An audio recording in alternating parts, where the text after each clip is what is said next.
The Franklin County Board of County Commission is now in session. Commissioner Jones, would you lead us in the prayer and pledge, please, sir? Yes, sir. Our Heavenly Father, we thank you for this day that you've given to each and every one of us. We thank you for the opportunity to not only discuss and work through, God, but to make the very best decisions we can make today, not on behalf of ourselves, on behalf of the residents and those that visit our shores that we represent here today. We thank you for knowledge, wisdom, and discretion in Jesus' name. Amen. Amen. I pledge allegiance to the flag of the United States of America and to the republic for which it stands, one nation, under God, indivisible, with liberty and justice for all. Good morning. Good morning. Next on the agenda will be approval of the meeting. So moved. Second. All right, them minutes will be approved for May 19th, 2020, and approval of June 2nd, 2020. I got a motion on the floor by Commissioner Masters, second by Commissioner Jones. All in favor? Aye. All opposed? That passed unanimous. Next on the agenda will be payment of the county bills. So moved. Got a motion on the floor by Commissioner Jones. Second. Second by Commissioner Parrish, Commissioner Bolt. All in favor? Aye. All opposed? That passed unanimous. Next on the agenda will be public comments. Good morning, Commissioner. As it stands right now, I have 3 callers. Let me switch to public comments mode. Q&A session has started. Okay, so for anyone in line that wants to speak, basically you hit *6 and you follow the instructions, and it'll put you in the queue. And once you're in the queue, I will select you, and you will have about 3 minutes in which to address the Board of County Commissioners. So please, *6. And any instructions that, and any other instructions they gave you. I think you might have to hit 1 afterwards, I'm not sure.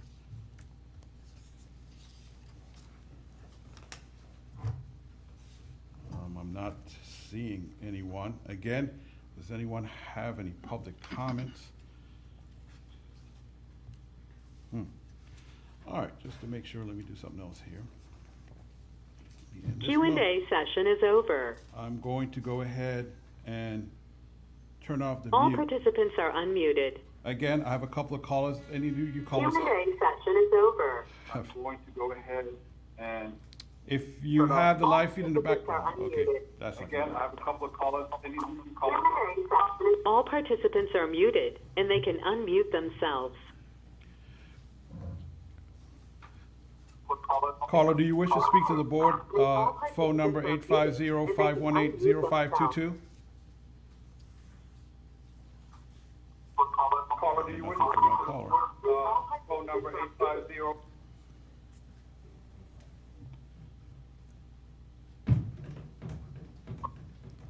Mr. Berry, I have you at 850-570-2616. That's because of caller ID. Do you wish to address the Board of County Commissioners? Yes, can you hear me? Yeah, we can hear you now because you didn't hit *6, so I couldn't get you in the queue. So go ahead, sir. Yes. I have 4 points.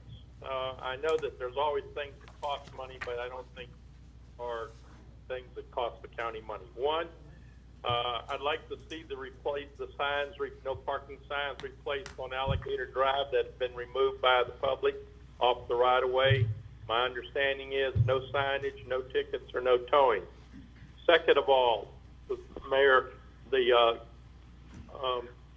Chairman Loxley mentioned separation of private property versus public property at the beach accesses. I would like to know what's happening on that point. Third, perform maintenance on these $5,000 garbage receptacles, all found at these beach accesses. They're hard to open. They have not had any maintenance, and people just throw their trash on the outside because they can't get them open. And fourth, when is Carnival and Chip Morrison Dune crossover is going to be removed? I appreciate it. Thank you. That's John Berry, 1389 Alligator Drive. Thank you very much, Mr. Berry. Have a good day. Commissioner, that's it. That's the two callers that you have online today. Okay, there's no more public comments, I guess. Hey, Mr. Chairman, can I make a comment about public comment? It's over? Yeah, I guess you can if it's over. You sure it's over, Mike? Yes, I have no one else that wants to comment, sir. Yeah, you can. Go ahead. I want to assure the public that we here at the Franklin County Commission are not trying in any way to bar the public from public comment. We are simply following the governor's executive order right now to go virtual on all of our meetings.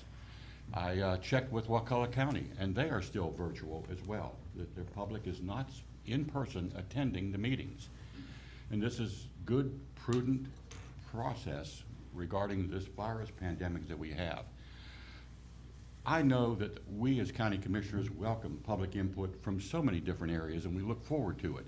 You can call us, you can email us, you can see us in person, and you can write us letters, and you can also get a hold of us through our county coordinator. So we are open and welcoming input publicly, and just look forward to it. And I want to be sure that the public is assured that we look forward to your comments. Thank you. Mr. Chairman, if I can add one item to that. I did some research last night. I went Florida Association of Counties website. There are only 12 counties, as I know of today, based on their information, that have people, the public in the audience at their meetings. The others are doing it via email, via chat. There's a number of other ways they're doing it, but only 12 of the 67 counties in the state of, 67 is correct? Yes, sir. 67 counties in the state of Florida are actually allowing people into the meeting room for public comment. Well, we following the governor's orders, so we got to do what we got to do. Whenever he tell us different, we'll do different. Well, we actually have a mixture. We have to worry about the governor and the court. If you notice all these signs in here, that's not us, that's the court that Right. did that. So as we'll see as time progresses, how we adjust and, you know, when we need to do a soft opening and, you know, in what manner we're going to deal with that. That's a long discussion to probably include the health department, so, with Well, that discussion. It's just like this, I mean, just cause they opening back up gradually, that don't mean the corona is gone. The corona is still out there, and we still got guidelines we got to follow. And what we doing is, when Tallahassee send us an order, we got to do what they say. Yes, sir. I believe on Saturday you had the highest one-day count of positive cases for the state of Florida. Really? This weekend past. Okay. Next on the agenda be Department Director's report. Starting off will be Mr. Howard Neighbors, Public Works Superintendent. Good morning, Commissioners. How y'all doing? I'm good. I've got nothing for the board this morning. Anybody got anything for Mr. Howard? I got a question, Mr. Chairman, if I may. Go ahead. Howard, last time we were here, we talked about what we're trying to keep up with lack of inmate labor in terms of the grass cutting around the county. Have we made a complete sweep yet? Where are we at on that? We back in Carabel this morning. We started back in Carabel. Okay, so That- we've already went from one side to the other, you're starting over? Right. Well, no, start back over to Carabel, then we'll go to Alligator Point, and we'll be back at East Point. Okay, But it's the side roads now, like I said at the last meeting, 98 and stuff like that, all state, until we get our inmates back to get more labor. okay, They go, unless y'all want it cut, I can arrange them, but okay, you just cut our other road short. okay, okay. How's the guy talking at the prison about getting them back? They don't know. With all the cases, like Michael just said, it's come out, and they don't have a clue, so I don't know. Mr. Chairman, Go ahead. if you had inmates, if they let inmates out, how are they supposed to catch corona when nobody's supposed to be around them and Well, they down in the ditch and people's in their houses? I mean, how are they supposed to catch corona? They pick up a lot of stuff, a lot of garbage, cigarette butts. They gonna, you know what I'm saying? So I guess that's how they expect them to get it. So I guess they just being on the safe side. If it was to let them out, then a bunch of them catch it. They're gonna say, well, y'all let the inmates Well, out. I can understand So- if you catch it and go back to prison where people can't get away from it, then you'd have an explosion, but I just don't understand how they supposed to catch it when they're not supposed to be coming in contact with the public. I don't know, but I've talked to them last week, and they said hopefully, but they don't have a clue, and now all these cases have come out, so I don't know. We're at that point now, so. Mr. Chairman, I'd like to make a motion that we write them a letter, letting them know that we need these inmates as soon as possible to keep the grass cut and all, because that's a public health and safety issue too, when your mosquitoes and everything else hide in this tall grass. So I'd like to make a motion that we write them a letter, and as soon as possible, we'd like to get our inmates back. Second. I got a motion on the floor by Commissioner Parrish, second by Commissioner Jones. Discussion. I don't believe they're gonna do it. I mean, we can write, who you writing, the department in Tallahassee? Yeah, Department of Corrections and the warden in Carabel. Yeah. Yeah, so they, Right, the Department of Corrections, CC the warden in Carabel. Yeah, it shows something proactive on our part. to Yeah. just Get the ball rolling. I understand that they have, let some prisoners out to do the, places up on 65, the forestry part of it. I don't think they supposed to, but I don't think they've let them out yet. I'm not for sure, but they did mention that. Yeah. So we need to write this letter and let them know how important they are to us and the public safety issues for Franklin County. And what, excuse me, what we got right now is, we got 5 employees that's trying to keep the whole county up with the grass cutting and the ditches and the policing up and the rest of our crew, you know, equipment operators, truck drivers, which they go every day. Right. Commissioner, I'm sure when Fonda stands up, he's gonna tell you how the lack of inmates are affecting him being able to keep the fields maintained along with the, Solid waste.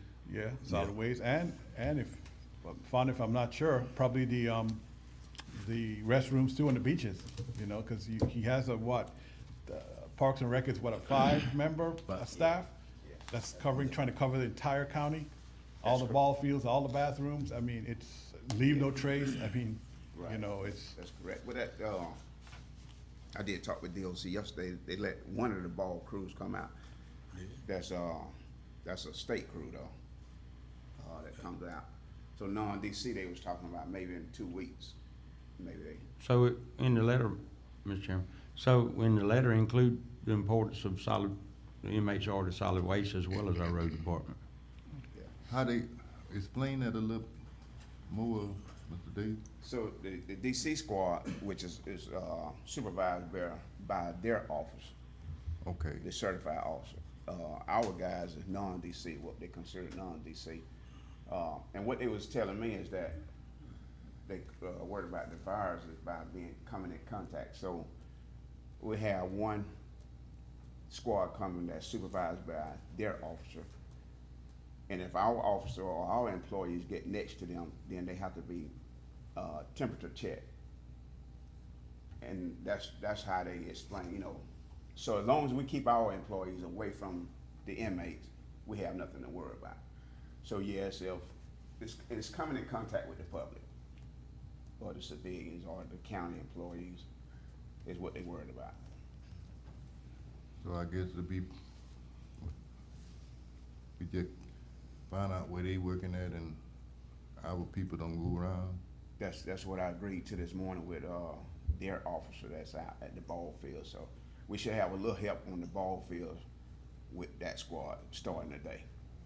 And also, I guess it brought up about the trash pickup, the call that came in also. So. Okay, well, since they're gonna do that, make sure get in contact with the coaches and everything and tell them don't go around them till they get through. I mean, don't let them or none of the kids, you know, be around the field to the, I guess the inmate get to, Well, they're not allowed around the inmates anyway. The civilians are not allowed. It's just the employees that they'll be worried about now. So I guess it can be transmitted from a county employee who can pick it up anywhere and give it to one of the inmates. okay. So can a county employee supervise inmates, or that's a no for right now? Hopefully within the 2 weeks. In 2 weeks, okay. Yes. But at this point, It has to be a they can be DOC. around, but they're gonna have to be temperature checked. Yeah, Yeah. so anything less than 6 feet basically that's requires correct. a temp, okay. Yes. So I guess we'll get the letters off and we'll see. That's all I know. Y'all ready to vote? Yes, sir. All in favor? All opposed? That passes unanimous. But our crews that we got working, and also Fonda's crew, they've been wide open, going hard as they can go, so, and we're doing the best we could do. You know, That's all with you the can do. short form. Right. I mean, Thank you, Howard. And on Howard's shop, how long is it gonna be before we build Howard's shop? I've been meaning to talk to Howard to see if he can come on Thursday, Commissioner, to see if we can Yeah, actually powwow and decide on the bids. We talked last week, but you're supposed to give us a time on it. so- Yeah. so, Would Thursday at 9 be good? That's fine. Okay, That'd be good. yep. Right, and here, or? Yeah, Oh, we'll do it across the way. Okay, sounds good. anything else for Mr. Howard? Keep up the good work. Thank Thank you. you. Mm. Next on the agenda be Mr. Fonda Davis, Solid Waste Director. Good morning, Commissioner. Good morning. I don't have anything on my report, but some things come up while I've been sitting here, listening to the public comments about the garbage cans and the walkovers on a couple of the beach assets. We took 2 of them up. Then we jumped on to getting the fields ready for ball. But I also received from Mr. Moran a request at Carnival that we leave that walkover, say the public is taking care of it, so they do not want us to remove. Something to think about if y'all would let me know later. And the next thing is for we have a problem on the island, St. George Island on 12th Street West, right next to the plantation. We have somebody keep putting up flowers, signs, poles to keep the people from parking on the side of the road. It's on county right of way. And we've been removing them, say no parking sign that the county did not put up, plants county did not put up, steel poles county did not put up. We've been removing them. And today I just got a text saying there's some more plants out. So we will be out there removing them just to let you all know. Mr. Chairman, for me, Fonda, Yes. could we look at, I think one of the problems in that area too is a lot of people, it's really soft sand, so people get stuck there. Correct. So I think the intent is pure. So after we remove that stuff, would you get with Howard and see what it would take to maybe put some kind of lime rock or something there to harden that up? So if people are gonna park beside the road, they have somewhere to park at, you know what I mean? Okay. Not trying to create a parking lot, but it's sand that deep. Right. I mean, it's just sand. Okay. So the neighbors might just be tired of trying to help people out that get stuck. You know what I Gotcha. mean? They're pulling them out, and, you know what I mean? So Okay. just let me know if you would. All right, will do. That's all I And then, have right now. Mr. Chairman, relative to Alligator Point, I have it on good report that the folks at Alligator Point are going to fund through the APTA some porta potties in that beach access area at 2 or 3 points there along the beach access area, at least during this season.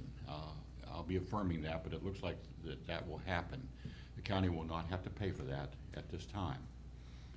And the second point is that I just talked with Fonda, and we will add some additional trash containers to those beach access areas. They will not be bear-proof, but be assured that Fonda's crew will come in, the Friday before the weekend and make sure that they're all empty, and then come back on Monday and retrieve everything that's full. So that'll be some amendments here. That, again, it shows community forthcoming action there at Franklin County Alligator Point, and participant by the community folks, and I certainly appreciate that. How that gonna do with your schedule? What you already doing? We already pick up Friday and Monday. Okay. Anyway, it just be a little bit more. The trash is being piled up on the side. That's, I think that's what the people is really worried about. It's not being put in the trash can. Okay. Yeah. So we do not have. They would love to have the bear-proof container, but we don't have the money for them right now. They're very expensive. They want them larger. So we do have some. I think it's like 55-gallon open top containers we could put out. All right. Anybody got anything? Mr. else? Chairman, Go ahead. do they have a bear problem on Alligator Point down there around the Dune Walkover? Not that I'm aware of, Commissioner And I'm McDowell. just speculating. There had been one bear down there last year, and I received photographs of a single bear, but that may have gone now. Yeah, There's a reference on- I've on never heard of that neighborhood. issue on Alligator Point. I know up there towards 98 or 319, whatever, you know, in that area. Right. But I've never heard of bears Yeah, down on solitary Alligator bear had come Point. across, maybe swum across the harbor, I don't know, but anyway, Okay. at one point there was a bear, because Okay. I received some photographs of They it. captured him though, didn't he? a while I think back? so, I can't remember, I haven't heard any more about it this summer, so I Yeah, they think it's. captured him about 2 months ago, so. Okay. Chairman, I have one more question for Mr. Davis. Go ahead. Fonda, Yes, sir. if you would, could you find out, I've had several people talk to me since we've been able to institute the county-wide places for people to recycle their oil. There's one in Caribou, one in East Point, one in Appalachia.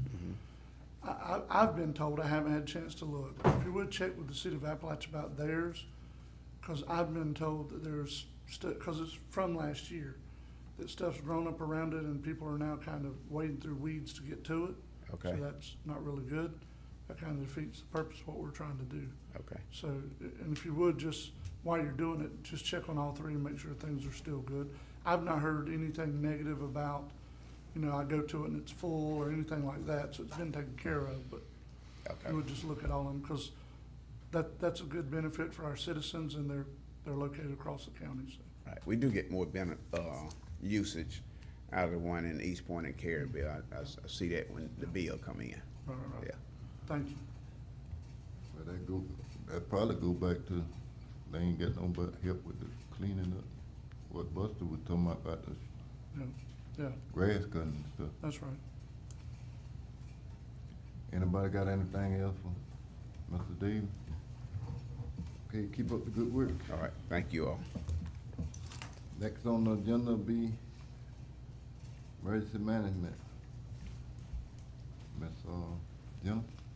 Good morning. Yes, sir. Morning. Pam Well- apologizes for not being here today. She had a doctor's appointment she could not miss. On action items, last board meeting, you signed our EMPA agreement, our EMPG agreement, and our EMPG supplemental agreement.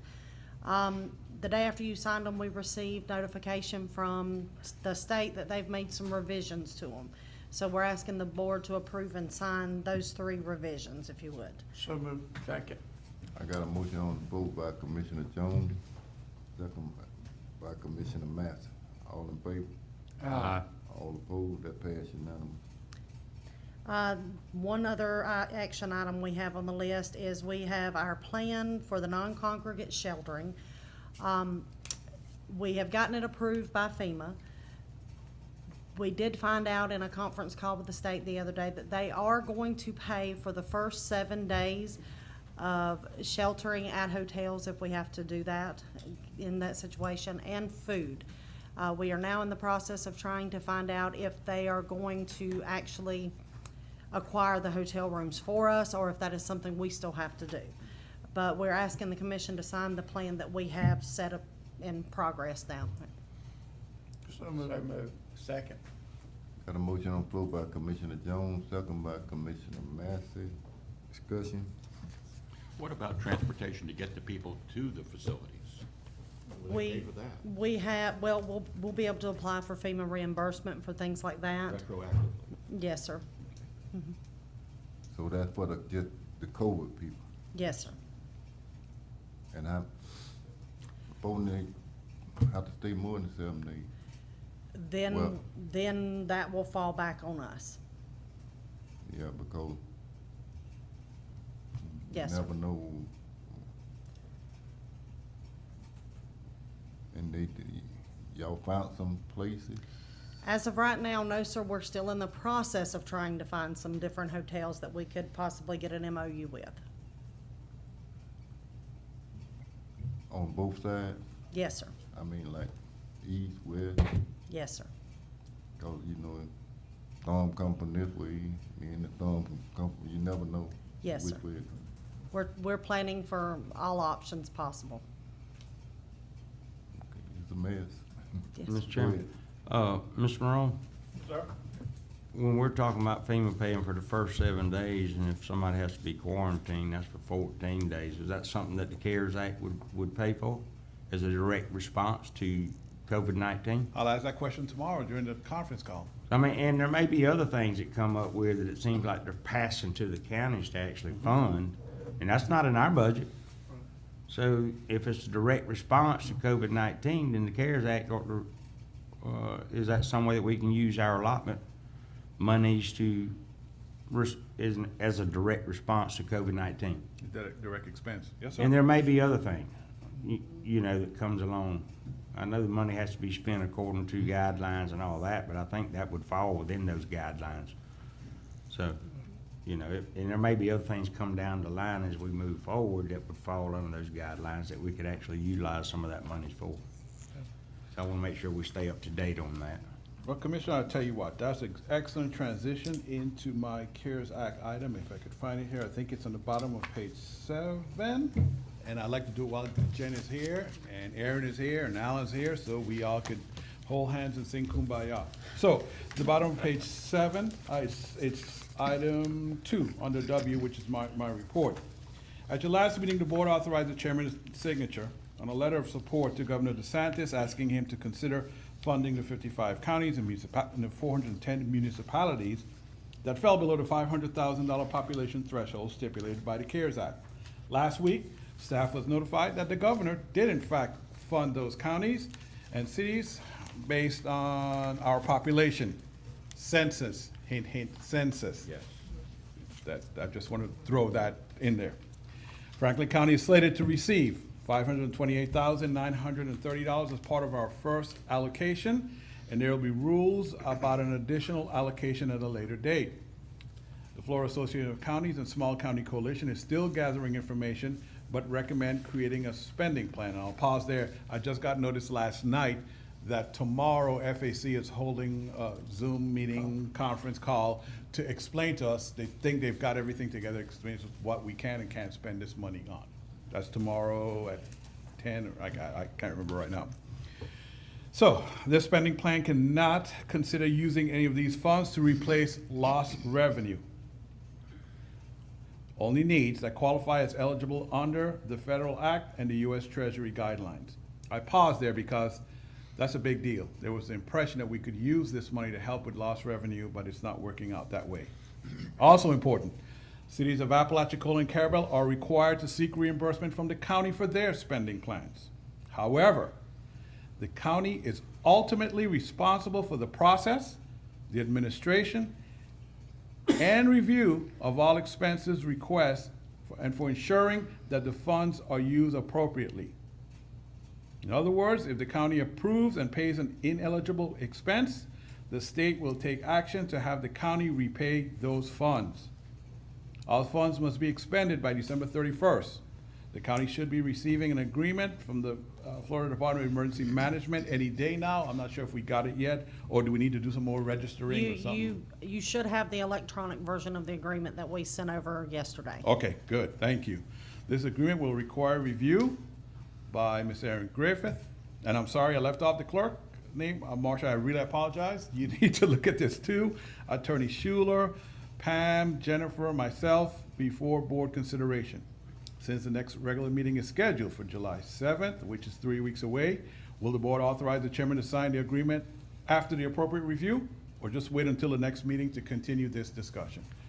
Obviously, I guess we should wait now, because since I know the conference call is tomorrow, I'll have more information on the 7th, well, before the 7th for you, of course, but we can have a better discussion about this on the 7th. Now, who is this conference call with? Florida Association of Counties. You know, wow. This is not right. The Florida Association of County is not passing out no money. Why are we conference calling with them? The state of Florida passing out this money. And they putting all these ticks on us.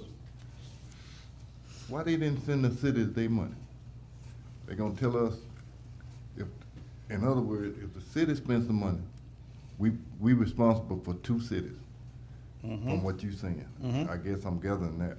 Now, if something go wrong in either one of them cities, we responsible. The state of Florida getting this money. All they doing is climbing. They climbing. They should be the one. Why we got to guard the city? They got different rules and regulations. What we got to do, now we got to go put somebody to watch which way they spend their money, how they spend it, if they gonna do it right. I mean, I'm quite sure they is, but that's what they telling people to do. We supposed to be running the county, and the city supposed to be running the city. They should have sunk the city, Appalachia, they part of the money, the city. How much, now, who supposed to say how much we supposed to get the city of Appalachia? How much we supposed to get the city of Caribbean? Yeah, hopefully I'll find out tomorrow. Commissioner, first thing I want to clear up, I want to make sure you understand, and the entire board, public, that Florida Association of Counties, they were aid here. They helped us because I understand if it hadn't that. been for them Yeah. and League of Cities and small county coalitions, Yeah. that we probably wouldn't even have access to this money. So their role is to help us and guide us along the way. The original intent was for the cities to get their own money through the Florida League of Cities and the counties to get theirs through the Florida Association of Counties. Right. And small county coalition played a role for the rural counties, make sure they got theirs. That's not what the governor agreed to. And so. He shoulda. But He wrong. He putting too much. Go ahead. If I may add something, as far as the coronavirus-related response efforts with FEMA, so long as we were under a state of emergency, those are the items that we are actually requesting reimbursement already through FEMA. Now, for our purposes, this money is also related to coronavirus response efforts. So as far as, even though there's this large amount of money available, I don't know how much of it will actually be able to help anyone, because we've already, filed through FEMA for those expenditures, and I'm not sure how much more we'll have. I don't anticipate it being anywhere near the amount that's been approved, for the cities as well, but really what we needed help with was the loss in revenue. Yes. The loss in sales tax proceeds would have been monumental, but this additional funding is just on top of the funding that we already have. Yeah, that was a little disappointing. And that they can make it, I'm not looking, I'm not trying to badmouth the cities. I'm not trying to badmouth the city. But if they could make a mistake, we could make a mistake. But the ultimate goal is, if they do, if something happen like that, county got to pay it back. No, that's not right. Why they don't have somebody at the Florida Association? They done all the, why they can't be over it and they be making sure it's done right. Not the way the government wants. They don't, the guideline, I mean, they always sending, they sending out money. And then in the middle of the game, they gonna change. Say, you can't spend it for this, you can't spend it for that. But somebody be done spend it. What happened then? The county's got to pay it back. What worries me even more is that it would be now basically the responsibility of making sure that the request is correct, they're spending it correctly. Unfortunately, falls in this office right here. And I guess by myself and coordinate some of your staff, But now the county becomes like, I guess I'm getting to your point in a different way, Commissioner. The county becomes responsible for everybody. I had a city commissioner send me an email right away when that commissioner heard about the funding and wanted to know, well, can we use this for the oystermen for the leases, to help them pay for leases and that equipment, et cetera, et cetera. No, that can't happen. And I tried a couple ways to say, well, let me look at the rules. I knew a lot along, but no, that's not what this is about. It has to be tightly COVID related.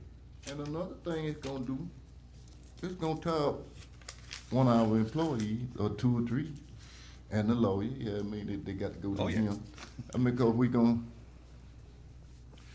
they got to come in there and we got to go over everything. Yeah. And so that means our employee got to, once they send their little application in, we got to stop doing our work and go through their paperwork. Yep, yourself and the clerk. Yeah. I mean, who gonna pay for that? You know what, Mr. Chairman, I wonder a couple things. Aaron, do you have the staff to be able to monitor and deploy these kinds of monies and the timing? I think you should be asking the clerk that question. Yeah. Sir. It's all crazy. I know, we just go for it. huh? We try to do what we can do. I wonder if there's a fee that we can get for deploying these monies to the city and monitoring all the checks and balances. We'll find out tomorrow. Let's look at that in the conference call and see I if will. there's a fee for our county clerk to get, to do all this work, deploying money to the cities. So basically you're asking for admin fees. Yeah, that's the word, yeah, sure, whatever that word is, real strong. Yes, Sure. sir. I mean, you're gonna almost need a person watching that full time.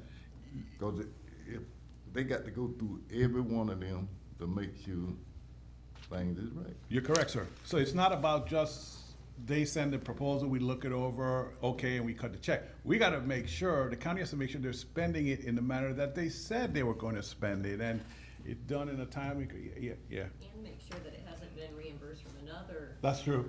you know. Yeah, there's no already mix, from another Yeah, FEMA there. reimbursement. or no mixing Yeah, of with funds. finance. Yeah, no Yeah. mixing of funds at all. So, yeah. So it's not right what they pushing down. I mean, I mean, we're May- grateful may- for it, Commissioner. I wanna I say we're mean, grateful. we you know. grateful. Absolutely. Very grateful. We grateful, but Mhm. the governor should, maybe you, in your conference call tomorrow, explain this to the people and tell them we don't have the staff. That's right. Big county staff. And we're a small county, and Florida Association know that. And just tell them, say, hey, you putting the responsibility you putting on us, it's gonna call for more workers. And I don't know. It was up to the other, what y'all think? They ain't been truthful from day one with us. Mr. Chairman, I think we have, quote, a committee set up here with Ms. Griffith, Attorney Schuler, Ms. Pam Burnell, and Mr. Morone to review these, I quote, invoices for reimbursement, I guess is what it would be called. And I think that they'll go through it as best they can and make sure that unallowable expenses are not paid for as best they can in limited hours that they have. And I got faith in the committee, Yeah, but I got don't, faith in the committee, too. envy that committee for what they're gonna have to do to make sure that there are allowable expenses before the invoice is paid, so. I got faith in the committee, but I don't believe in putting extra work on the committee when the governor could have done it. I understand. The trick, Commissioners, would be to come up with an appropriate spending plan in which that plan would kind of narrow the field as to what exactly we could spend it on and what we That's right. can't. And then, you know, you compare, like you said, a request for money to the plan. Does it match? You know, It doesn't then- match, it doesn't yeah, doesn't get funded. There we go. Basically, a set of guidelines to follow. There you go. Yeah, they need to send that first. Michael, one other thing we might want to look into is when we file for reimbursement from FEMA for COVID, we still are responsible as the county for the 12.5%. We'll see if maybe that can be used to pay that 12.5%. I'll ask that question. Mr. Chairman, Got a lot. Go ahead, sir. two things. One, as far as this review committee is concerned, I would not be a member of the committee. I would be providing legal advice to the committee, helping them to understand the plan and the rules and whether or not the cities are actually complying with the spending regulations handed down from the state. And then secondly, as a point of procedure, we have a pending motion and a second, but I don't believe we've yet voted on the plan for evacuation that the EOC has come up with. Right, I know that. I know we hadn't moved. I apologize, I thought we did. Okay. Any more discussion? All right, well, Michael, you look like you're gonna have to keep him on that call pretty good. And see, can you get the governor, he need to be sitting in there listening. Y'all ready to vote? All in favor? All opposed? That passed unanimously. I didn't mean to run away with your item, but. That's okay. On, Mr. Chairman, on the issue that Ms. Morone just brought up, which is going to require a separate motion, right? The motion we just voted on was the motion that. Yeah, I could take some direction if you just want me to put it back on the July 7th, my July 7th report, and you guys just don't take any action today on it, so. So you don't need a motion on that? No, sir. I think I just want to know if you wanted to allow him to sign it without discussing it again, or you rather wait until you get more information before we even allow him to sign the plan, I mean, the agreement. Because there's going to be the agreement coming from the state. That's what I was talking about today. Then we have to create the spending plan, and then we have to create how we're going to put the spending plan in effect, basically to cover the cities. And I think private businesses might have an opportunity, I believe, but I'll find out tomorrow. I think you can wait, that way you have better. Yeah, that's so, yeah, no, sir, to answer your question, no. I got it. We wait till the July 7th to discuss this again, when I get more information. Very good. Maybe we should ask the Florida Association of County to go back to the government and send the city they part by themselves. That'd be the best thing to do, because you got $500,000 you say. How much the county supposed to get? How much this city supposed to get? How much that city supposed to get? They don't, we need to know all that. I mean, you just tell one city, okay, you done got to a point where you can't get no more. Or either we gonna tell the county, you done spent so much, you can't get no more. Or either the other city. I mean, who knows how much they supposed to get? It is a burden on us. And I like that League of Cities as being an intermediary for the cities. Yeah. And we are responsible for the county. Why don't we look into that? Make that a big suggestion in our letter, or In the discussion tomorrow, I will, sir. I'd like to send a letter to the governor saying, I wouldn't mind a motion on that. Ask him to, he's putting too much on small counties. And Okay. I was gonna recommend we wait till after tomorrow, but we won't meet again for a while, so I don't know if you want to do the letter, and then after tomorrow, I'll word it based on the results of the meeting, and then I'll send it to each of you individually, and you can discuss it with me individually as to how you like the letter, if that's what you I want. want the governor to know this. He the one who done it.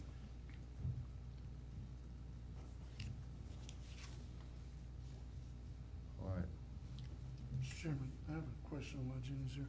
Jenny, the other day we sat down and discussed the monies that's finally been awarded to redo the East Point Fishing Pier, Yes, as well as mitigate it and harden it against future storms. yes. I would like to, if you guys would, I would like to coordinate between yourself, Mr. Fonda Davis, and Clay Kennedy's not here, Dewberry, so we could sit down and meet and discuss the actual scope of work to make sure that everybody knows how it should be done and what should be done. Yes. So when we get the bid package together from Clay and them, hopefully it'll all be good to go. Yes. To redo that project. So, Mr. Fonda, did you hear what I was telling her? So maybe sometime next week, if we could do that to get it ready to go out to bid, just let me know. I'll go ahead and send out an email and Okay. put everybody in it, and we'll get something set up for next Yes, week. ma'am. Thank you. Oh, Mr. Chairman, one other point. I did approve the final revisions to the EOC design contract with Dewberry yesterday, so they should be circulating a clean version of that agreement for signature. Good. All right. Anything else? No, sir, I'm finished. When will Ms. Benell be back? She'll be back in the office tomorrow. We got a problem with we got a problem with the Hines situation. And then we need to talk to her. 'Cause you Yes, so we're in the process of re-advertising now. The close date will be on the 25th of June, if I'm not mistaken. Y'all And done already advertised? we advertised once. We offered the position to 3 different individuals. All 3 turned us down. They said the salary was not enough. Yeah. And we're doing a re-advertisement now, and we're hoping to be able to do more. How many Not y'all- financially, but maybe we'll have someone we can hire. When, how many people applied? 7. Okay, well, we need to talk to Ms. Benell, cause I don't understand why they didn't go on down the line on and it's the most of, so what you,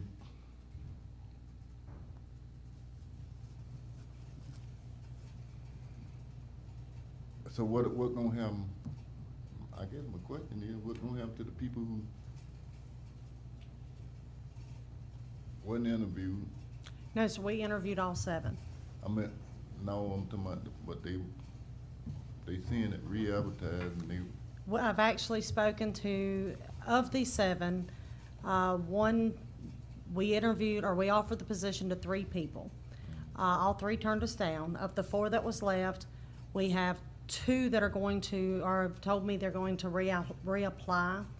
And the other 2, one did not live in the county, and one could not guarantee us that she could work 24/7, be on call 24/7, work a storm 24/7.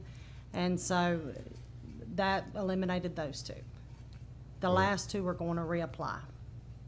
and they'll have to be re-interviewed? Yes, sir. That is the plan. Yes, sir. Well, tell Ms. Benell if she can be in the next meeting, because I heard there was some stuff in there about some kind of test or something. Yes, sir. We did a skills test during the interview, and I forwarded a copy of all of the skills test information to Michael to let him look over it. It was some basic skills like math skills, being able to use the different programs that we use, Microsoft Office, Microsoft Outlook, Microsoft Word, and Microsoft Excel, to kind of give us an idea if who we hire would be able to do the work that we do on a daily basis. Prior to doing the interviews, I actually took the skills test myself to get an idea of how much time would be sufficient. I could do the entire skills test in 20 minutes. Well, I use these programs on a daily basis, so I doubled it and added a little more. I went with 45 minutes for each applicant. And we had several, or let me restate, I think I had 1 person who applied who was able to complete the entire little skills test. It consisted of recreating a board report like we submit to you, recreating a time sheet, time in and out form that we use on a daily basis, sending an email, creating a contact in Outlook. That's what we use when we send out our notifications to different parts of the county. It also consisted of creating a calendar event and setting up a reminder, which we have to do daily, especially when we're activated. We have conference call after conference call, so we need to have reminders set up on when to be on the conference calls. The other was I think it was 5-question little math word problem test, because the person who sits in that seat will be dealing with our budgetary parts of our grant. Since I've moved up to coordinator, I need someone who can take that over because I'm overloaded right now. The word problems were basically fifth grade math problems. An example is Bob receives 10 days each year for annual leave. Bob took 4 days in February and 3 days in June. How many days does he have left to use? The other part was just a memo that we asked them to proofread and make corrections, because when we send out notifications, we like to make sure each of us in the office review the notifications to try to cut down on any mistakes. When we're activated, it's very busy, and we try to prevent that from happening. We don't want to send out an email or a message to all of our county residents with errors all in them. The last part was I think it was like 7 or 8 questions where it was just a multiple choice, fill in the word that goes in the blank space, and that was the extent of it. So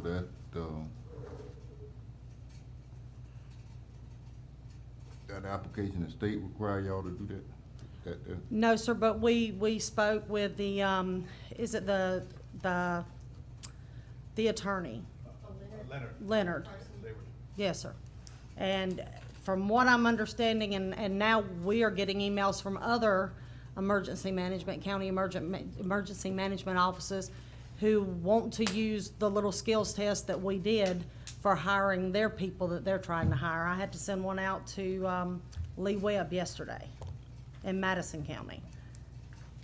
I guess my question would be, why this one run for the board? Sir, I sent it to Mr. Morone. I'm talking I about didn't. Before this get our approval. The skills test? I mean, let us know y'all gonna add this to you. I Stuff like that should be, honestly, Commissioner, I didn't know we had to. I didn't know we needed to run it before the board when we were doing it. I would have if I'd have known I needed to do that. yeah. Yes, But sir. stuff like that, you have to, for anything you're gonna do, that's not, I guess what I'm trying to say, anything that wasn't there before, we need to know about it. Yes, sir. And again, I apologize. I know that when Pam interviewed Tress and I for our position, there was a little bit of a skills test we had to do to come into the position. And so maybe that's why she had already done that with us. She didn't know she needed to do it with this one. I'm not sure. But we'll make sure from now on to do that. And I've already sent it to Michael, and we've also sent it to Leonard, the attorney. How long an interview take? Well, I give them 45 minutes for the skills test, and then we go over some basic information with them that takes probably 15 minutes or so. We scheduled them an hour apart when we did them. Oh, 2 hours? Oh, no, sir. We would schedule one at 9, one at 10, one at 11. And then because it would be 45 minutes for the skills test, and then an extra 15 to sit and have conversation with them. Oh, okay, so an Yes, sir. hour. About an hour, yes, sir. All right, well, we need to talk to Ms. Pam, but tell her, Would you like me to have her give you a call, Commissioner? no, I'm gonna do it in front of the commission. Yes, sir. Okay. Anything else for Ms. Jenner? I mean, Ms. That's okay. Sorry. Y'all got anything else? Keep up the good work. Thank you. Next on the agenda will be, let's see, where we at? Extension. The Extension Officer, Director, Mr. Eric Lordson. Good morning, Commissioners. Good morning. I don't have anything for you to take action on today, nothing in addition to my written report. If you have any questions about that, I'll be happy to fill in more information. Mr. Chairman, I have a question on the Go ahead. sheriff's here. Mr. Eric, I don't know if this is you, but I've had people asking me, with the way the process is being done now for people that are, I know that the oyster harvesting license is being done by the city of Appalachia. And I think that the video or the film that they have to watch every year is still being done by your office, correct? Yes, sir. Okay. What about, how are people having to handle the SPL, the saltwater products license? Yeah, that's a little different this year, apparently. Right. I talked with somebody from FDAX yesterday. Yeah. They said that last year, the city actually had an FWC officer down there at their offices because the SPL goes through Fish and Wildlife Conservation Commission. Right. And they were helping people get it the same day they bought their oyster license. The city is apparently not doing that this year, and individuals, they can buy their Apalachicola Bay oyster harvesting license after they get the video certificate from us. And then they have to apply on their own, via mail or online to get the SPL.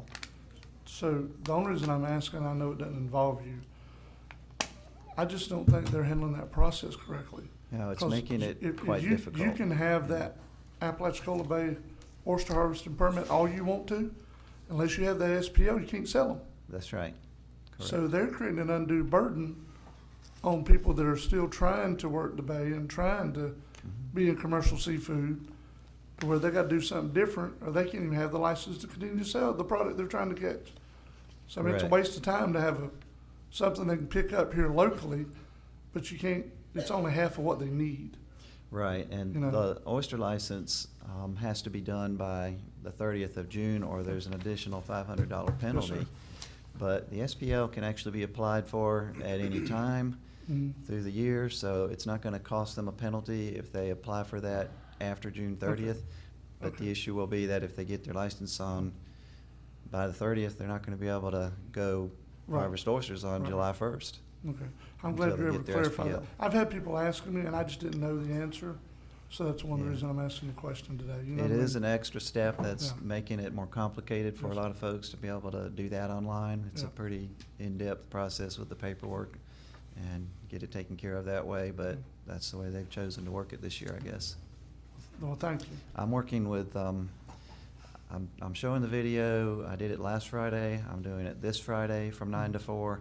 And then that following last week of June up through the 30th, I'll be doing it from 9 to 4 each day that week at the new office facility. And I basically am isolating folks to the auditorium space. We come and go from the outside door to the auditorium. The rest of the building is not accessible then. And I've spaced out 10 chairs. I've been given approval by my district extension folks to do 10 groups of 10 at a time. And I just run it continuously through with groups. And last Friday, I think I had 16 people show up for the whole day. Yeah. And it'll get busier as I get to that last week. Right. And the reason I'm doing it still is because even though folks can do it online, there's a lot of people that don't have a computer, don't have access to the internet maybe, and even the libraries were closed, so they couldn't go to those computers and do it. So this gives them a chance to get over there and take care of that part. Thank you. Yes, sir. When the last date is? The last day? Well, June 30th is the day they need to get their license for harvesting by in order to avoid that penalty fee. After that, it'll go up to the 500.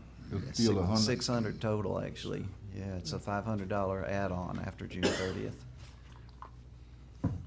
Now, they can get their SPL for free, basically. If they buy their Apalachicola Bay Harvester's license, FWC will not charge them that $50 that they would charge for an SPL purchased separately. So they call it a rebate. It's not really a rebate. They just won't get charged for it after they get their oyster license. Is it $100 worth of oysters out there in the bay? $100 for the Apalachicola Bay Harvester's I didn't license. say that. Yes, sir. I asked you, was it $100 worth of oysters? People get their money back if they go to work? Oh, that's a tough situation, yeah. It's a whole nother situation. Yeah. No, You said not there very, are you can't some make a oysters living doing showing that. up. Yeah. Yeah. Up on the east end and in certain places, there's some oysters showing up. But is the growing the oysters gonna be the same, the license as harvesting with tongs? No, the people that have aquaculture leases and actually raise oysters there, that they take off of those leases, they don't have to have an Apalachicola Bay oyster harvester's license. It's not a wild grown product, so it's just like farming basically. They put them in those cages, they can harvest them from those cages, and they don't pay a separate licensing fee for that for Apalachicola Bay. They do actually have to have an aquaculture use lease certificate, and they have to renew that periodically. And they do have a fee associated with that, and also fees to get the leases originally. There is a new aquaculture use zone that has been established. If you hadn't heard, that's over in the miles. It's called the 4 Mile AUZ, and that is comprised of 38 acre and a half lease parcels that are being surveyed and laid out by a company called Roddenberry and Associates right now. And so within this next year or so, people will be putting equipment and oyster seed out there in that aquaculture use zone. Yeah. Anybody got anything else for Mr. Evans? Keep up the good work. Thank you, sir. Next. Before you go on, Commissioner, and Kim, we're gonna try our best to get through this as soon as possible, but planning and zoning, I have to do it at a time certain because everybody's calling in for that, and then after that, we'll come right back to you. So Commissioner, I need you to switch to the Board of Adjustment. Give me a second, let me dial in here. As I dial in, let me explain what's going on happen here. Actually, can I ask you guys to take a 5-minute break? Let me set up the phone and everything, and then we could come back.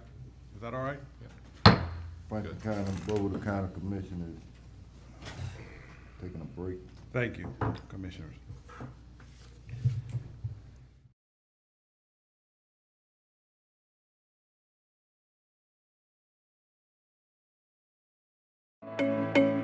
The census is more than a survey. It's our civic duty. It's vital to our county's future. It means federal grants and funds to our schools, healthcare, and disaster relief over the next 10 years. That's why every response counts. Fill out the 2020 census and enter your chance to win $25 today. Send your contact information and the name of the county commissioner who represents where you live, along with a photo or screenshot of your confirmation number or a photo of the paper questionnaire to fccensus2020@franklincountyflorida.com. Between May 1st and June 1st, winners will be picked weekly. Complete the census and enter your chance to win today. $25 prizes are made by a grant from the National League of Cities. And remember, Franklin County counts.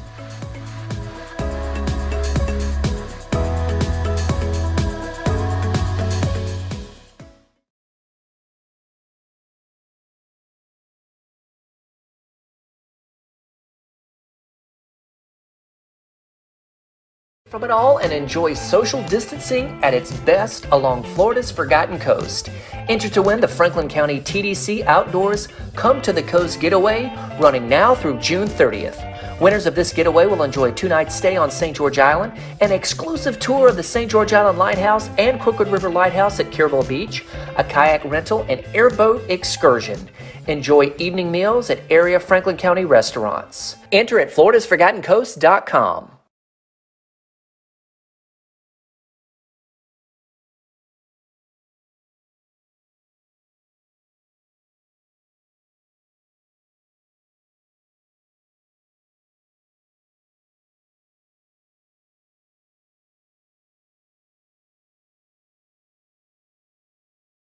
Tiffin, and welcome to my store. I've been in the furniture business in East Point for over 25 years, and this is our fabulous store. Look at all these accessory pieces we have. And these umbrella fabrics are just terrific. This is a good example. We probably have 50 sofas on the floor in some umbrellas. They're so advanced in their fabric, they won't fade, and they're just real easy to clean. You need to clean them with bleach. This is a product we've been selling for over 20 years. It's called Polywood. It has marine grade stainless steel screws, and you can't wear it out. It's guaranteed 20 years outdoors. I've been in print for 50 years, and I do all kind of art. And we're gonna just show you a lot of our paintings and prints. And my daughter Lacey has these prints. We got some stack paintings of St. George, and we'll show you those in Apalachicola, showing different businesses and places of interest. And we have those little prints that you can come in. Great souvenirs for tourists. As Royce flew in on his drone, he flew over our big log out front. His name's Big Charles, and Mr. Golden pulled that log 5 or 6 years ago out of the river, 30 or 40 feet deep, and it was buried in the mud, so it's the best example of any piece of cypress that's ever come out of the Apalachicola River. This is an example of how these logs end up. This log we've dated is around 2,000 years old. It takes us 5 years to dry these logs. We have to air dry them, split them to get it to this stage. So they're magnificent. We just love these things. One other thing we do here at Tiffin's, we offer a complete line of window treatments from Home Renovations and Shutters, a big wholesaler. So we got everything from shutters to the latest things here, window treatments. Here we have Audra, she's our store manager, does a terrific job. Amy, who sells and does all of our technology. Angie, who's an interior designer. And these girls can come to your home and we can give you advice. You know what to do, there's no charge for it. And then we have Bobby, who's our table maker, and he also helps a little delivering furniture. And we got Nate and Glenn, who deliver furniture. They never break anything. They're just wonderful. They've been with me for many, many years. They're just great guys. So we're going to give you the best possible service at Tiffin's.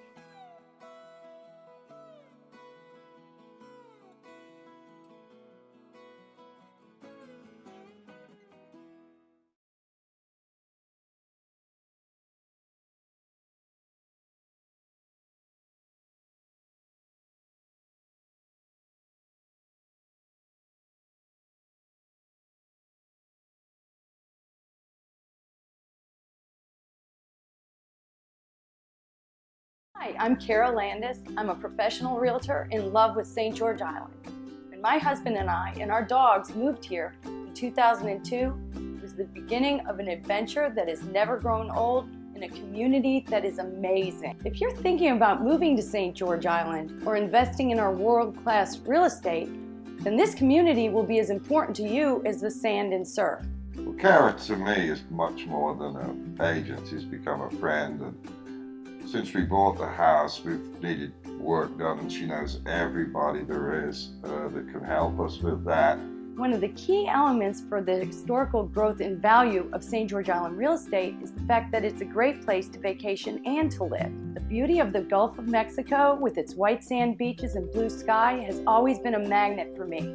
It was love at first sight. As your realtor, I can help educate you on the various aspects of buying and owning coastal properties. From taxes to coastal setback lines to where to find the best oysters, it's all part of being your realtor. Too often our friends tell us of it being a hardship to buy a house, and the agent was gone as soon as the closing. We've had quite the opposite experience with Cara. If you're looking to buy or sell real estate on St. George Island, I'd love to work with you. Please call or text me at 850-653-7753.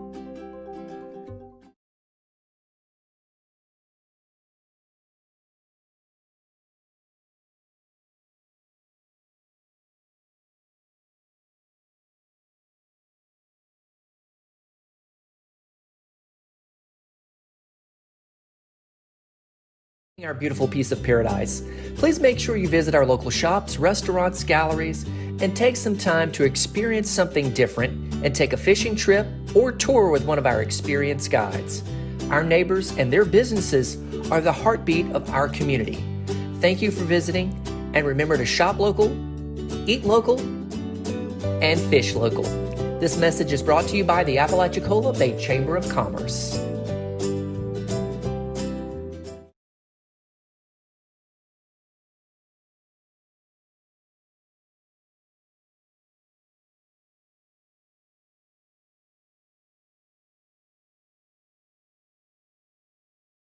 Tune in to Forgotten Coast TV on Mediacom, Roku, and Amazon Fire TV and watch Forgotten Coast Cooking with Kathy Corfanti. Kathy invites you into her home to learn how to cook some of her favorite recipes. She will also tell you funny stories about her life and preparing meals. You'll also see special guest appearances by her friends and local chefs. It's Forgotten Coast Cooking with Kathy Corfanti only on Forgotten Coast TV.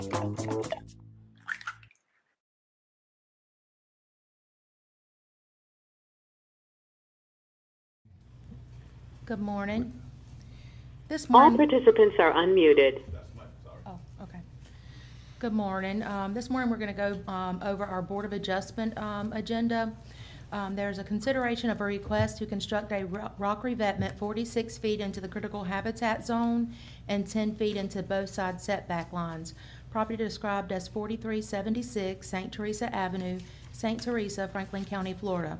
Request submitted by Rumline Consultants, agent for Edgar Moore, applicant. Pleasure to the board. Recommend approve. Got a motion on the floor by Second. Commissioner Burke, second by Commissioner Jones. All in favor? Aye. All opposed? That pass unanimous. Item J, consideration of a request to construct a rock revetment 46 feet into the critical habitat zone and 10 feet into both side setbacks. Property described as 4374 St. Teresa Avenue, St. Teresa, Franklin County, Florida. Request submitted by Rumline Consultants, agent for Russell Rainey, applicant. Our staff review was recommended for approval. Pleasure to the board. Recommend approve. Second. Got a motion on the floor by Commissioner Burke, second by Commissioner Mathis. All in favor? All Aye. opposed? That pass unanimous. Mr. Chairman, I just wanted to make a comment about this. Typically, I worry about any encroachment into critical habitat zones, but when you look at the engineering and the studies that these folks did together and as a team and brought in good engineering, they're actually improving the critical habitat zone and making it better. And I just appreciated that very much. Thank you. Okay. Okay, that's the end of the Board of Adjustments, so we'll go into Planning and Zoning. Item K, consideration of a request to construct a single-family private dock at 37 Carousel Terrace, Alligator Point, Franklin County, Florida. The applicant has all state and federal permits. The dock walkway will be 24.5 feet by 5 feet with a 25 by 12 terminal platform and a 25 by 12 boat slip with a boat lift. Request submitted by Florida Environmental Land Service, agent for Chip Johnson, applicant. The house has been approved by variance on March 17, 2020. Staff recommendation was to approve. Pleasure to the board. Recommend approve. Second. Got a motion on the floor by Commissioner Burke, second by Commissioner Massey. All in favor? Aye. All opposed? That pass unanimous. Okay, item number L, or item L, consideration of a request to construct a single-family private dock located at 1617 Alligator Drive, Alligator Point, Franklin County, Florida. The applicant has all state and federal permits. The dock walkway will be 359 feet by 4 feet with a 10 by 16 terminal platform, one 12 by 20 uncovered boat lift, and one 14 by 30 covered boat lift. Request submitted by Garlic Environmental Agency, agent for James Sweet, applicant. House is under construction. The staff recommendation was to approve. Pleasure to the board. Recommend approve. Got a motion on the floor by Commissioner Burke, Second. second by Commissioner Mass. All opposed? Aye. All approved? All opposed? That pass unanimous. Okay, item M, consideration of a request for a public hearing for a land use change of 6.08 acre parcel of land from residential to commercial and a rezoning from R2 single-family mobile home to C3 commercial recreation on property line in Section 22, Township 6 South, Range 4 West, 2514, Highway 67, Carabel, Franklin County, Florida. Request submitted by Justin Ford, agent for Jamie and Beverly Sapp, applicants. Second. Got a motion on the floor by Commissioner Massey, second by Commissioner Jones and Harris. Okay, All in favor? Aye. All opposed? That pass unanimous. item N, consideration of a request for a public hearing for a land use change of a 10-acre parcel of land from residential to commercial and a rezoning from R2 single-family mobile home to C3 commercial recreation on property lying in Section 22, Township 6 South, Range 4 West, 2536, Highway 67, Carabel, Franklin County, Florida. Request submitted by Justin Ford, agent for Jamie and Beverly Sapp, applicants. Staff recommendation was to approve for a public hearing. So moved. Second. Got a motion on the floor by Commissioner Massey, second by Commissioner Burke. All in favor? Aye. All opposed? That pass unanimous. Okay.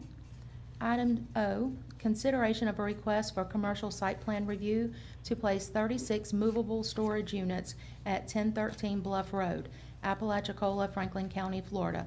This project will be done in 2 phases. Phase 1 will consist of 24 units indicated in blue, and Phase 2 will consist of 12 units indicated in yellow. Request submitted by Jonathan Faircloth, applicant. The staff's recommendation was to approve. They are under their 80% lot coverage, and they're not in a special flood hazard area.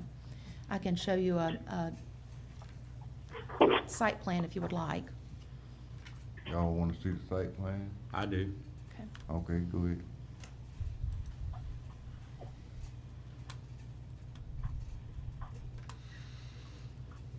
Okay. This is their request. This is the location.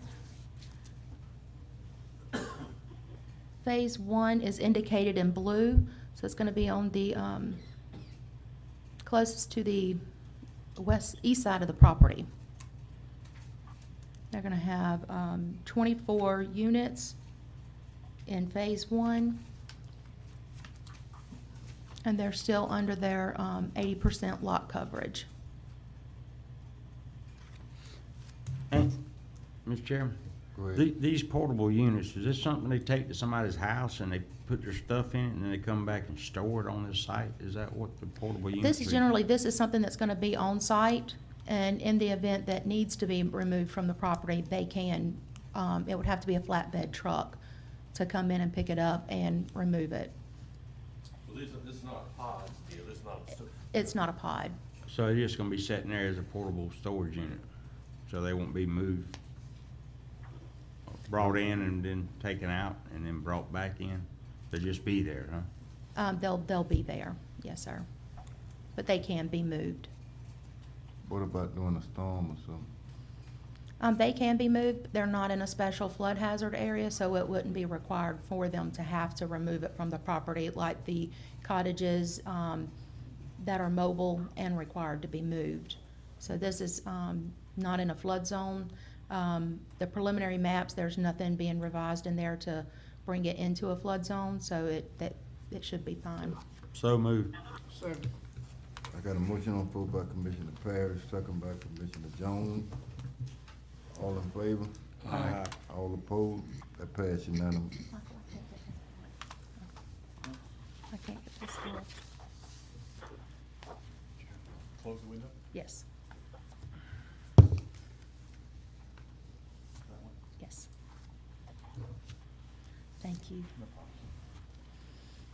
Okay, item number P, or item P, consideration of a request to abandon Shell Bay subdivision, a 10-lot subdivision lying in Section 35, Township 7 South, Range 5 West, Carabel, Franklin County, Florida. Request submitted by Garlic Environmental Associates, agent for William Simmons, applicant. Staff's recommendation was to approve. Recommend approval. Got a motion on the floor by Commissioner Massey, Second. second by Commissioner Jones.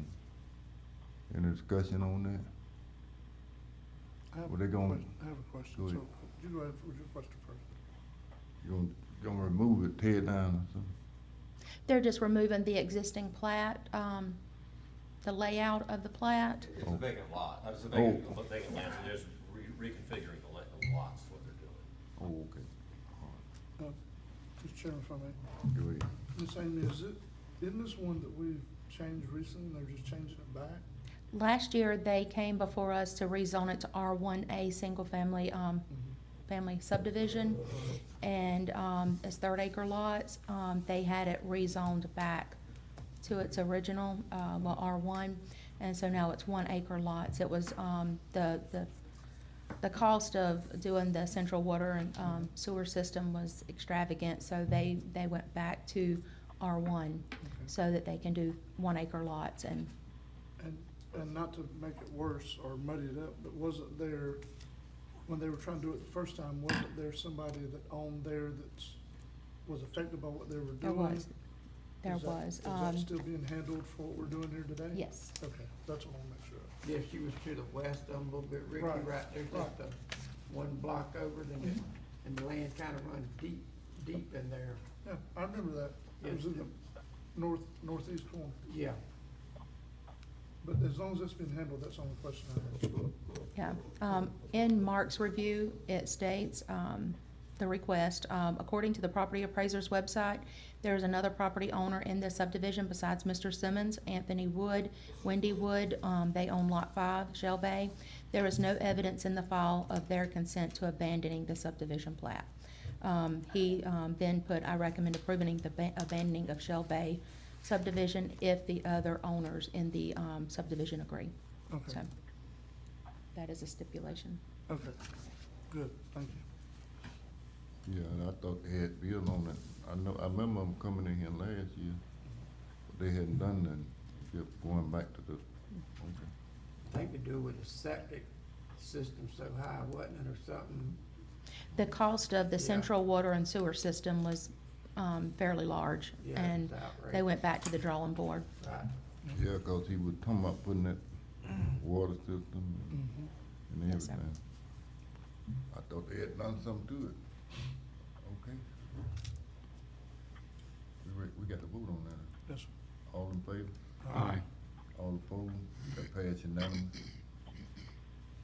Okay, item Q, consideration of a request for sketch plat approval of an 18-lot subdivision named St. George's Bay, formerly known as Shell Bay Subdivision, lying in Section 35, Township 7 South, Range 5 West, Carabel, Franklin County, Florida. Request submitted by Garlic Environmental Associates, agent for William Simmons, applicant. Staff recommendation was to approve the sketch plat. Pleasure to vote. Got a motion on the floor by Commissioner Mass. Second. Second by Commissioner Burton. All in favor? Go ahead. So is this the same 10 acres, this is the same 10 acres going from 10 to 18? So they're. There's more than, They've added more property? there's more property that Okay. they own that wasn't a part of the. Okay, all right, so you're still sticking at 10, 1 acre? Yes. Okay. Yes. Yeah. Would you like to look at the subdivision plat? Yeah. Yeah, please. Okay.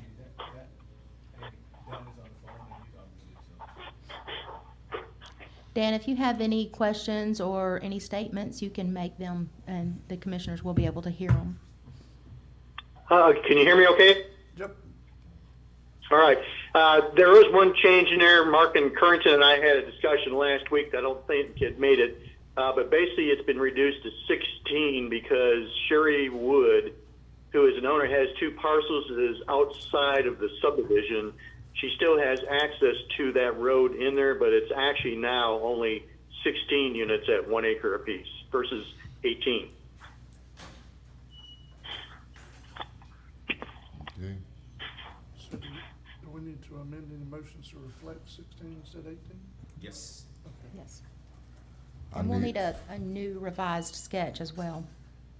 Yeah, Mark had one. I don't know why you don't have it. I saw it, but Mark knows that. And you know, but if it's permissible, if you want to revise the motion to 16 units versus 18 units, I'm okay with that. Okay, will y'all amend your motion? Pleasure to vote. We got motion on the floor. Do we do? Mark has it, just to let you guys know. Mark does have the review. Okay, and he wants to go to 16 now. So Instead of we got amended. You're in motion to go to 16. You amend your second? Mm-hmm. Second. Amended. 16. Okay. Got a motion on the floor by Commissioner Massey and second by Commissioner Burt. And the motion's been amended, the first and the second. To go to 16. Y'all ready to vote? Yep. All in favor? Aye. All opposed? That passed unanimous. Thank you for your time. Thank you, Dan. Okay. Item R, consideration of a request to replat Island Breeze to Island Breeze Phase 2, a 4-lot subdivision line in Section 28, Township 8 South, Range 6 West, East Point, Franklin County, Florida. Request submitted by Thurman Roddenberry, agent for Charles and Angela Overstreet, applicants. Staff's recommendation was to approve. Now, Mark, we do have a revised plat that shows a statement at the bottom. This is his statement. In the proposed replat, the access easement would be deleted, and the 2 lots on the north end of the property would access off of CC Land Road. And I'm gonna open this up.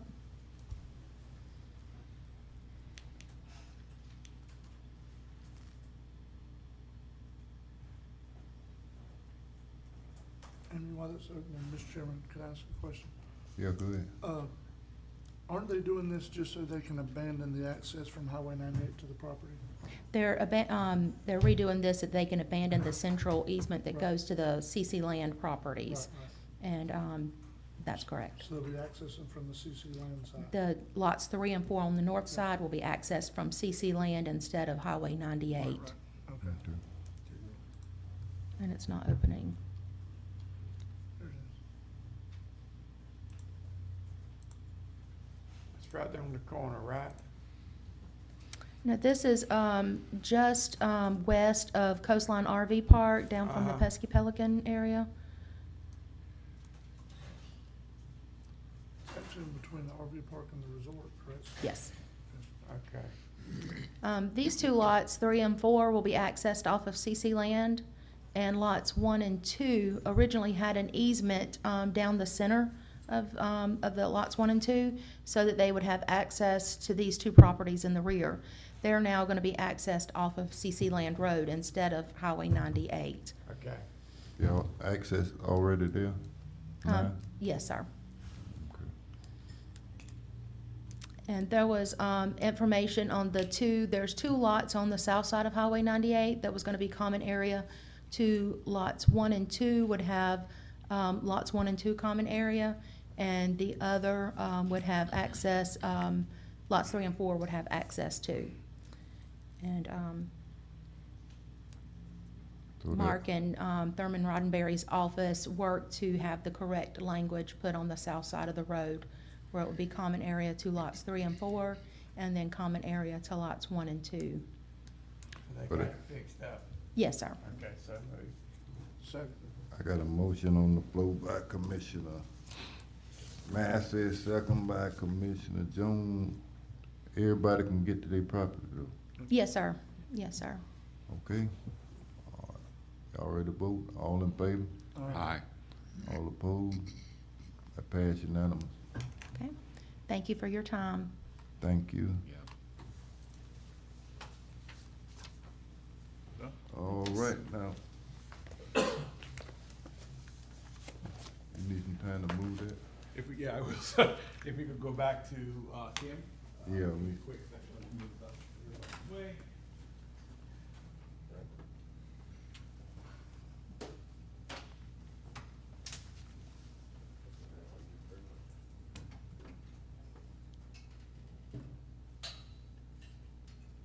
Need a hand mic? Pretty mobile. And Commissioner, I have to say, I thank Amy for signing this. You found this for like $250, the TV, and the Core Technology donated the TV stand to us for free. Wow. that's good. Yep. Hope it helped everybody. Yeah, I can see it. All right. Next on the agenda will be career so Gulf Coast, Ms. Kim Bodine. Good morning, Mr. Executive Chairman. Director.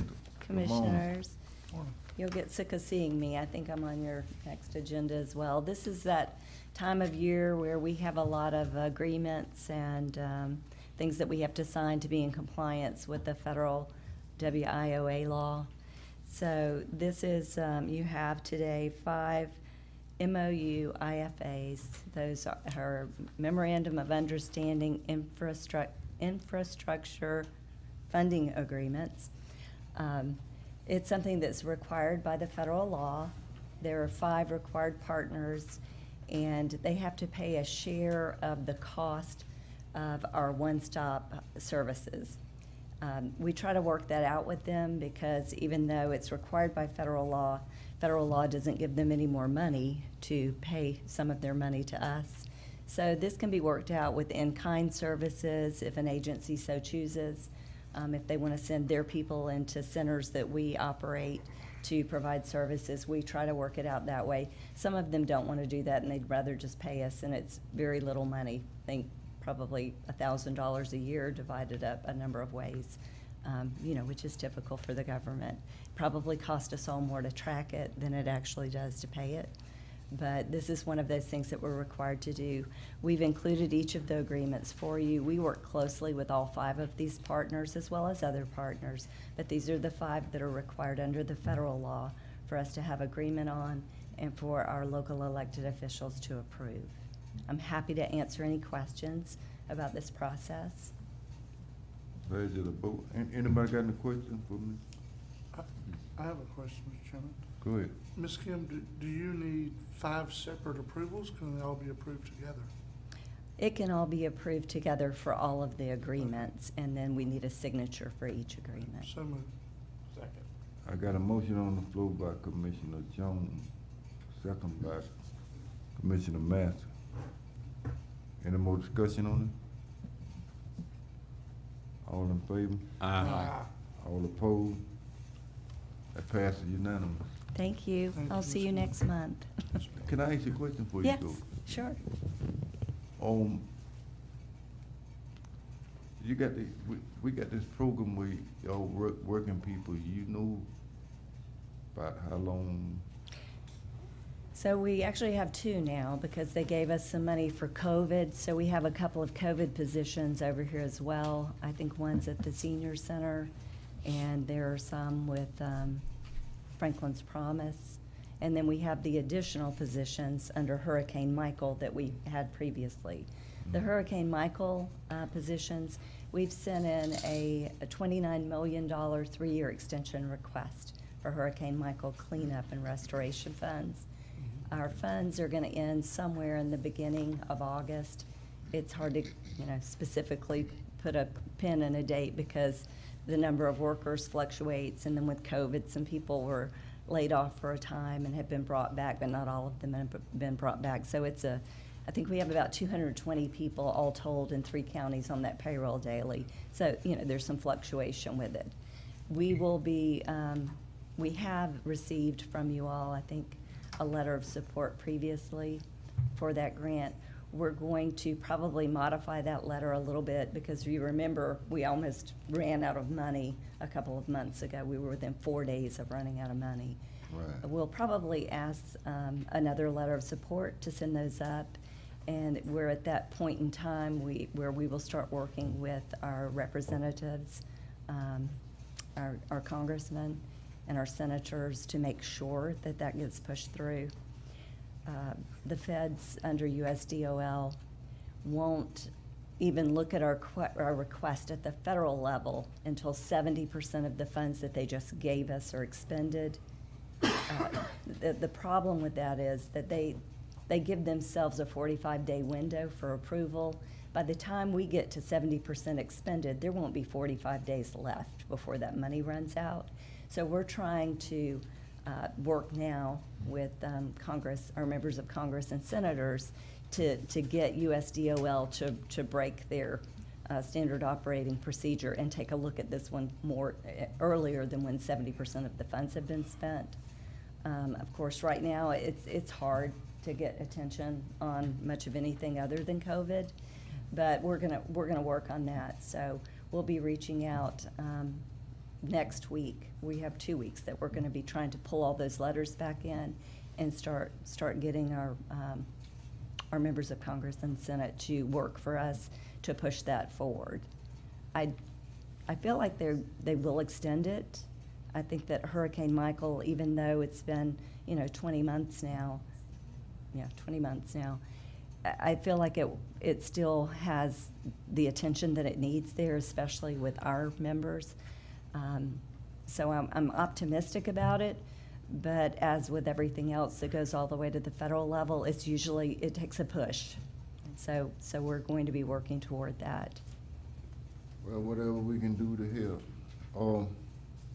What the COVID people do, what you got working here? So that's for assistance related to COVID, like providing meals for seniors, taking meals to their homes, or providing a safe place where they can have meals.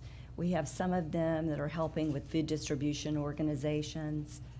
They can help with childcare because childcare is, all the childcare centers haven't opened back up. So if it's a nonprofit childcare provider, they can assist with that because there's so much more cleaning and things that you have to do to be open as a nonprofit right now. So anything that's related to providing services for people who have been impacted by the COVID virus, which is everyone. Yeah, I know. They didn't give us very much money for that. We were only able to fund 12 positions, but we've asked for more money. Okay. All right, and anybody else got anything for Ms. Kim? Voting? Thank you. For being out the room. Did you guys also take up the letter that would appoint Ms. Yoder to the? Yes, we're approving all of them. All at once? Okay, thank you. Thank you. Appreciate your support. Made a motion for all at once. The 5 agreements, we didn't do the motion for. That's right. Oh, there's 6 items. You are right. Motion to approve. Second. I got a motion on the floor by Commissioner Jones, second by Commissioner Burt. Yeah, there you go. All in favor? Aye. All opposed? That passed unanimous. Thank you. That was some magic that Donna and Michael worked out for me that I didn't know was part of this, but thank you. Thank you. Next on the agenda will be, we done board adjustment, we done planning and zoning, TDC administrator, Mr. John Solomon.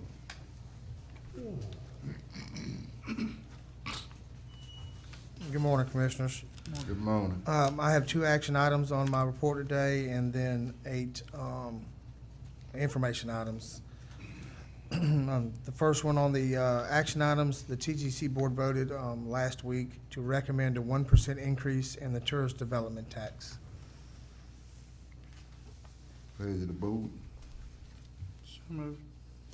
Second. I got a motion on the floor by Commissioner Jones, second by Commissioner Massey. Can I have a discussion?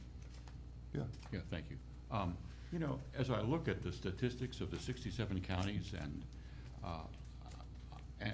I've realized where this tax is coming from, can we have a discussion about maybe we want to, I know that their board has recommended 1%. Why don't we consider a 2% increase? It's not the highest and it's certainly not the lowest. And you can see where we really are surging in tourists coming here, and there seems to be a lot of need to support the infrastructure that the tourists are using. What do you think about that? Mr. Chairman, I'd rather stay with the 1%, Okay. but I would like to know where that 1% is going. Yes, sir. With going to 3%, being the 60-40 split, basically the 1% would be infrastructure. And that's what we need. Yes, sir. We've done some good advertising. We got the people coming here, but I'd like to see people better accommodated when they get here, such as parking issues and restroom issues Yes. in different parts of the county. And the infrastructure is very important.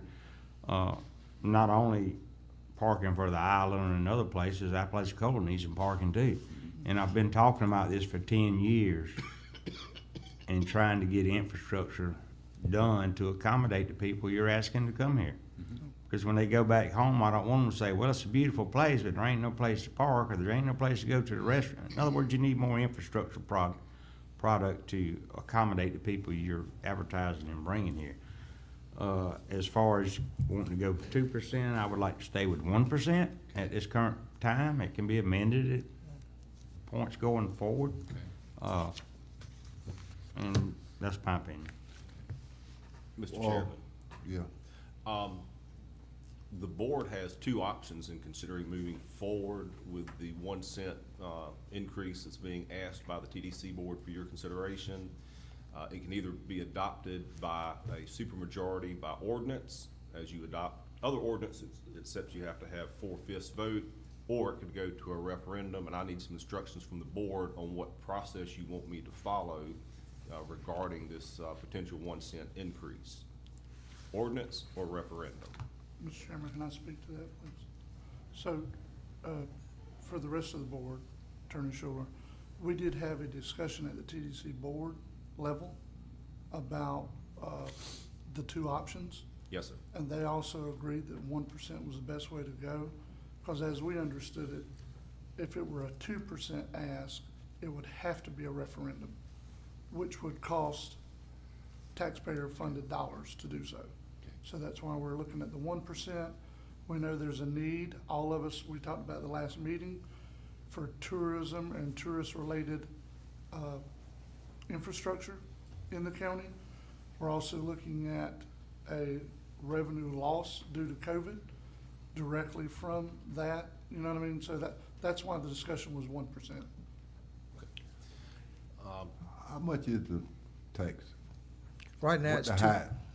The highest in the state is 6%.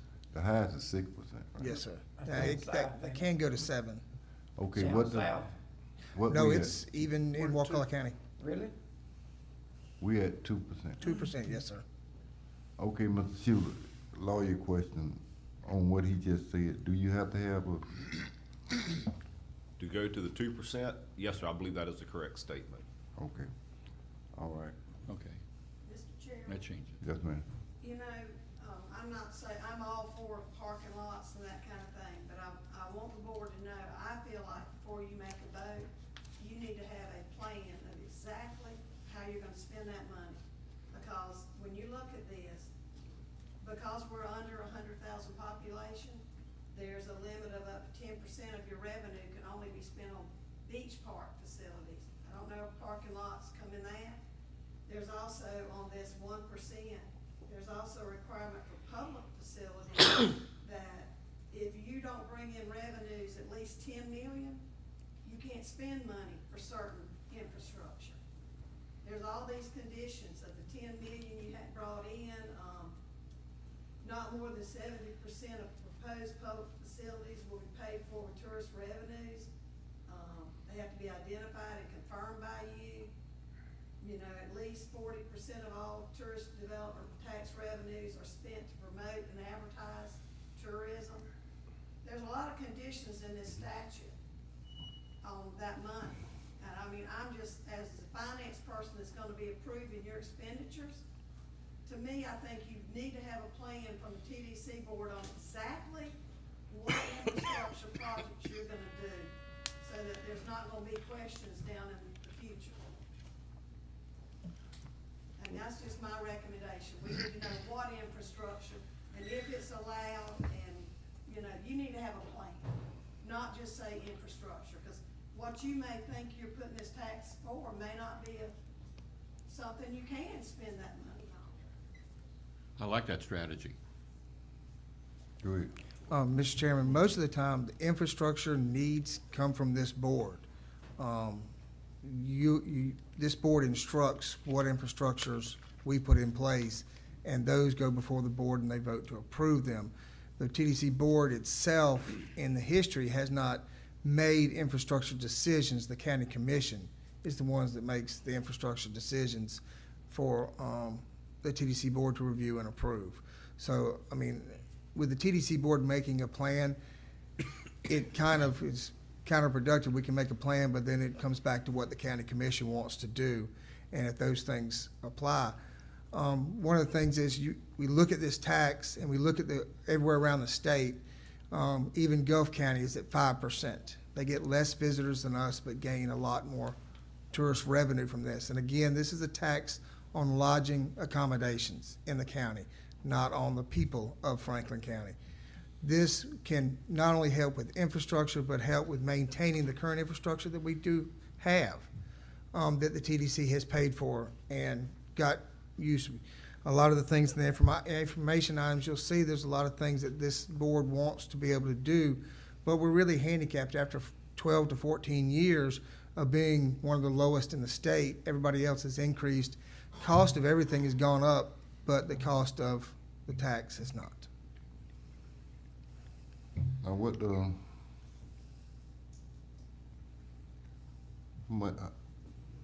how much the revenue supposed to be? I know it's short, but what we'll be looking at? What Right y'all now, predict- what y'all predicting? If I'm predicting 1.1 million, and that's if nothing else changes now. About a $300,000 loss from this year. You said 10. I'm just saying there are certain conditions in the statute that this money has to be able to collect the revenue. Mr. Chairman, if I might, you currently have a spending plan that you adopted originally, I guess back in 2004 or so. That spending plan, I don't think's been amended to the extent of splitting the use of the funds. You've heard the 60-40 split. I think it's 60% infrastructure, 40% advertising. I don't think that spending plan has been amended by the board as regards that split.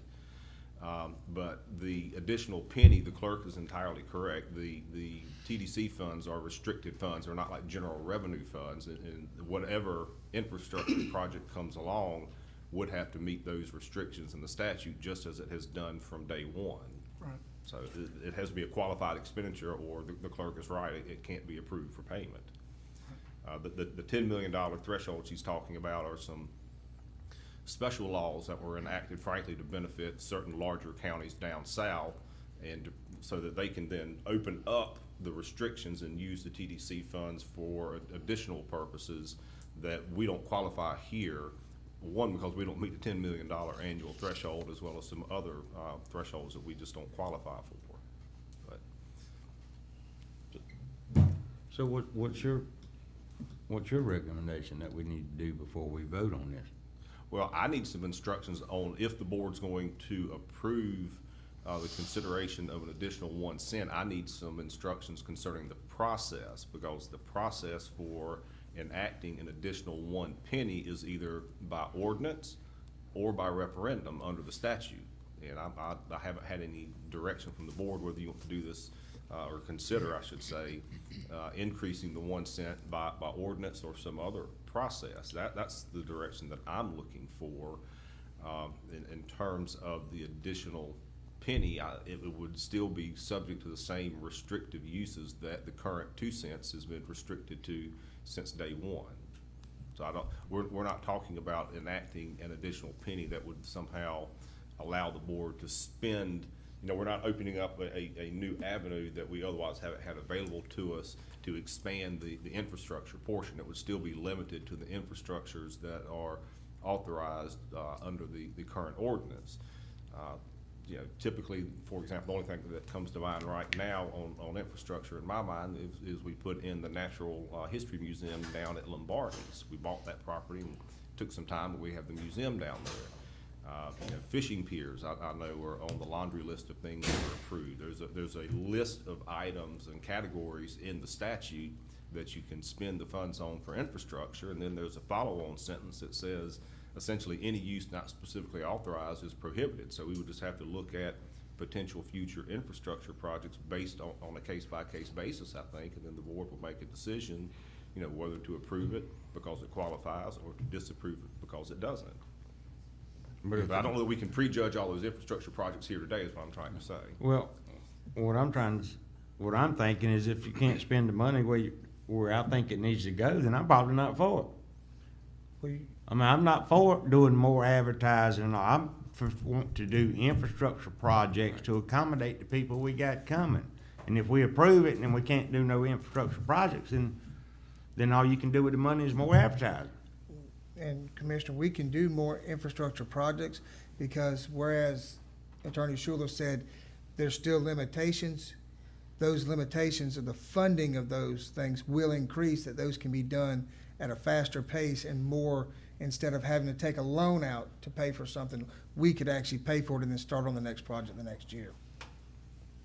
But we want to customize where that money goes Mhm. and make sure that it's relative to here at Franklin County and the Yeah. 10-year history of thoughts that you have, where that money. I think what we want to do is affirm this 1% and work out the strategies according to statutes of where that money is going to be spent before we then formally vote that 1 penny. Following, and I think it should be done by ordinance ultimately and not a referendum for saving expenses. Well, I mean, we had this last meeting, and I'm about like Commissioner Parrish. I want to see people got to have. We doing enough advertising. I mean, that's right. Maybe later on we can advertise more, get more people after we get accommodation. I was with that accommodation last time, cause when the people come, they got to have somewhere to go. Especially a bathroom and parking. Them two are the main things. People coming here with cars. If they don't stay the night, they need to park their car. If they're gonna stay all day, if they don't bring their food with them, they need somewhere to eat. And then during that day, they need a facility to use a restroom. I mean, that's part of life. Everything, we do it every day. I mean, that's for the ones who live here and the ones who come here. But if it's gonna help the parking situation, I'm for it. If it's gonna help the bathroom situation, yeah, I'm for it, 'cause, I mean, you know. Mr. Chairman, one of the things that you can use as a great example, the bathrooms currently that are going out for bid for St. George Island. Roughly estimate, because we don't know what the bid's gonna be, right now, with being only 10%, it's gonna take us 4 years to pay off those bathrooms. If we had the extra 1%, it's gonna take us probably 2 years to pay off those bathrooms, because the 10% increases to $210,000 from $140,000. So it shortens the time period that these projects, especially that we're limited in, of how much we can spend per year, to get them done quicker, for more projects to be done. And on top of that, we actually have the money to do the projects. We're not, these other big counties that are taking in these high percentages that are making $10 and $12 million a year. We're scraping by to get 1.3, 1.4, which was a surprise to all of us last year after the hurricane. But when we do this, the infrastructure projects that the commissioners are talking about, we can get them done faster because our percentages are higher that we're able to spend on these projects at one time. I know that not everybody is for increasing a tourism development tax. A lot of people aren't for the TDC. But after this COVID-19, we see that this county is dependent on tourism. We have to have it for our revenues. We have to have it for our taxes that came in for our government entities, for our private businesses, and us being able to increase our infrastructure and the ability for things for people to use makes it better for the people coming in, and it also will increase our tax base with the people coming. I understand what you're saying. The more income you have, then 10% goes up. Mm-hmm. Yes, sir. I understand that. But my thing is this now. What I'd like to see, if we ever do it, or do it today or whenever, I don't want to see, hey, if we done fix this area, I don't want to go back to that same area. Bless you. I want to move on to, let's get it across the county.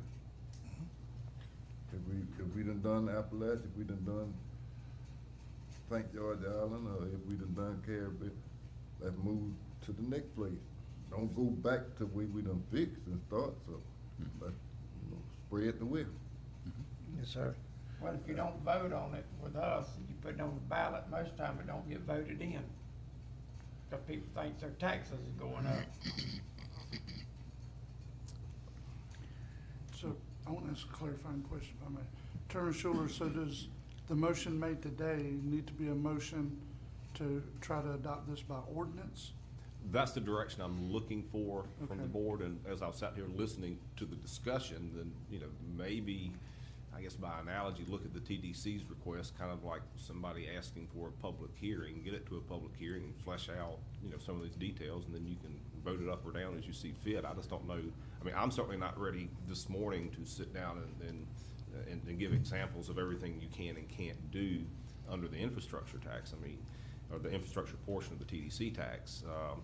For example, you can use the convention center. We've got the Natural Museum, there are fishing piers. There may be some other potential infrastructure uses that the board might be interested in that, as I said here this morning, I just can't recall. But in terms of process, if you move forward, I do need some instruction whether to schedule a referendum or to schedule a public hearing on an ordinance. So I amend my motion to reflect scheduling a public hearing and an ordinance on the issue. But while I'm talking about it, I will state that, I can name out several things that it can and can't be used for. I've been 3 years trying to find a way to get the restrooms on the island funded with this TDC tax. So the TDC can't make you a parking lot for TDC dollars, but they can acquire the land where the county can then put a parking lot.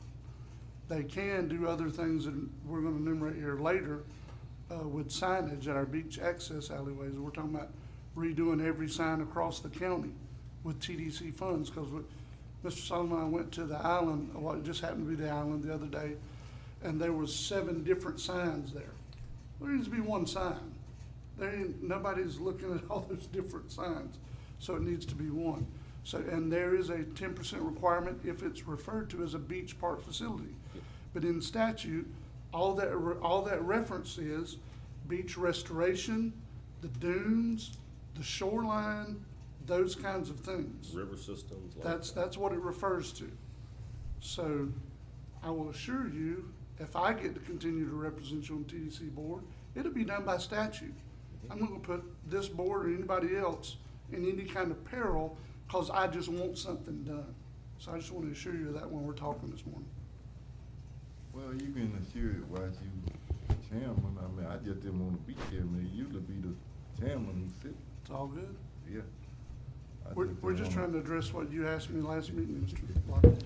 Well, and one thing I can say in the discussion, Commissioner Jones, the chairman of the TDC, can say in the discussion, infrastructure's the main priority of this. When we're asked to do something, the funds are limited. And when the county commission wants something done, we want to get it done. And I know especially as myself as director, that's what our job is. We need to make sure not only are we advertising, but we're making it comfortable and pleasant when people come here. And to be able to do that, we need to be closer to everybody else that is a tourism economy.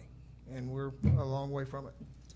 Well, by you being able to buy the land, that's a tremendous jump there, because we'll find a grant. Might not get it this year, but you can always find a grant. What was you made a motion, Commissioner Jones? To proceed with doing an ordinance, public hearing, whatever else it is we need to do. Was there a second? Not yet, no. Second. Yeah. Yeah, he did. Oh, did you? I'm sorry, I didn't Yeah, hear I you. seconded it. Oh, you seconded it, Okay, I didn't hear you, I'm sorry. Yeah, I called for discussion. And Commissioner, if I could recommend, so later in my report, when we get to it later on this morning, we have that workshop coming up. I'm gonna ask you guys to schedule for July 7th to talk about parking and beach access, et cetera, et cetera. What we can do, if the board agrees, I can add to that agenda a preliminary discussion of what we can and can't do, so you guys have a better understanding. So by the time we get to the public hearing for the Attorney Schuler schedule the public hearing, you'll have a better understanding of what you can and can't do with this extra 1 cent. Just a suggestion, you guys could let me know when we get to that item on my report, if that's what you want to do. That's what I want to do. Yep. But did we try to vote in one time before a tax for TDC? turned it like down. a couple, 3 or 4 Well, I years brought it up a ago. couple of years ago, but I don't think it ever got to a vote. We turned it down. It didn't ever make it. Yeah, we just talked about it. I had mentioned it two years ago or so. At that time, I was looking at trying to find funding for beach renourishment, because it's gonna be happening, you know, coastal erosion is happening all over the county. Specifically on Islander Point, most evidently, but it's gonna be happening other places too. But we had, Commissioner, to answer your question directly, we had talked about it a couple of years ago, but no action was ever taken. Because I remember somebody saying people wouldn't know where their taxes, think their taxes is going up and wouldn't vote for it. I had to explain it to them. Yeah. Okay, any more discussion? Already vote, all in favor? Aye. All opposed? Pass unanimous. Thank you, Commissioners. Okay, now what date we got a date? Mr. Chu will have to get that date for you all when he's got more of the ordinance done. Okay.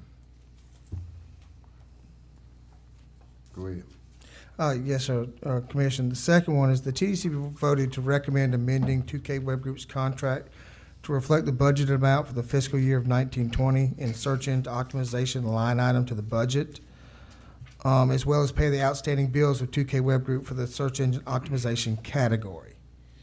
What it was, when the TDC board did the budget, they did not realize that the search engine optimization was in the contract of a certain amount, and the board had deep discussion about increasing the search engine optimization, which in effect it makes the website easier to find and more visible on the internet. And they actually took the 20,000 from another part of the internet and advertising budget and moved into the search engine optimization. So what the board is essentially asking is to recognize that increase in the budget part for that search engine optimization from 8,500 to 28,500, because the board felt, and as well as the internet vendor 2K Web Group, that search engine optimization lasts a long time for the website, where the advertising is just for that second. So the money was better well spent in that category instead of the other. Ready to vote? So moved. Second. I got a motion on the floor by Commissioner Jones, second by Commissioner Bowden, Commissioner Have you got Massey. the contract amendment? Yes, ma'am. They should be in their packet, ma'am. Okay, because we're gonna need that signed contract amendment. And Mr. Chairman, I have seen and approved the form of the amendment. Okay. Now, explain that a little bit more. Yes, sir. When you're managing a website, the internet is changing daily on how people search and where they search from, and how the website reacts to those searches. When search engine optimization, this is layman terms, I'm not the vendor of that, thank goodness. When they optimize it by doing updates to web pages, different search locations, different information in the website, it causes, when people search a category of fishing, that ForgottenCoast.com pops up in a higher up the list than it normally would above other other websites. Basically, it's prolonging the existence of people finding our webpage and it being easier for them to use and search for different things. The board and 2K Web Group felt that it was a money well spent on optimization over just a banner ad on some website, which is where the money came from out of the budget from internet advertising. And the website has progressively done better this year with the things that happen, and especially with the COVID-19, tourism websites went way, way low. They dropped tremendously, and we paced above most of the ones that we compare to because of our optimization put in. We're still low, but we've had a sudden spike ever since they opened short-term rentals. But we did pace even, Visit Florida's website, for example, was the lowest they've ever seen. Even when they first opened, it was low. So all of them took a hit, and I think if we wouldn't have done this search engine optimization, we'd have been in worse shape with people finding our website and locations at this time. And again, I'm not the internet vendor, thank goodness, so I'm giving my description the best I can. Okay. All righty, y'all ready to vote? All in favor? Aye. All opposed? That passed unanimous.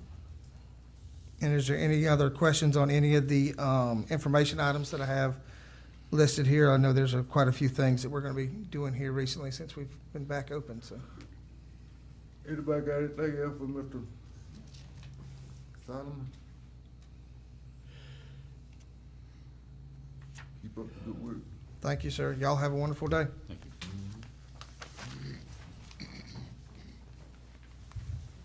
Next on the agenda will be Department of Health, Ms. Sarah Hines.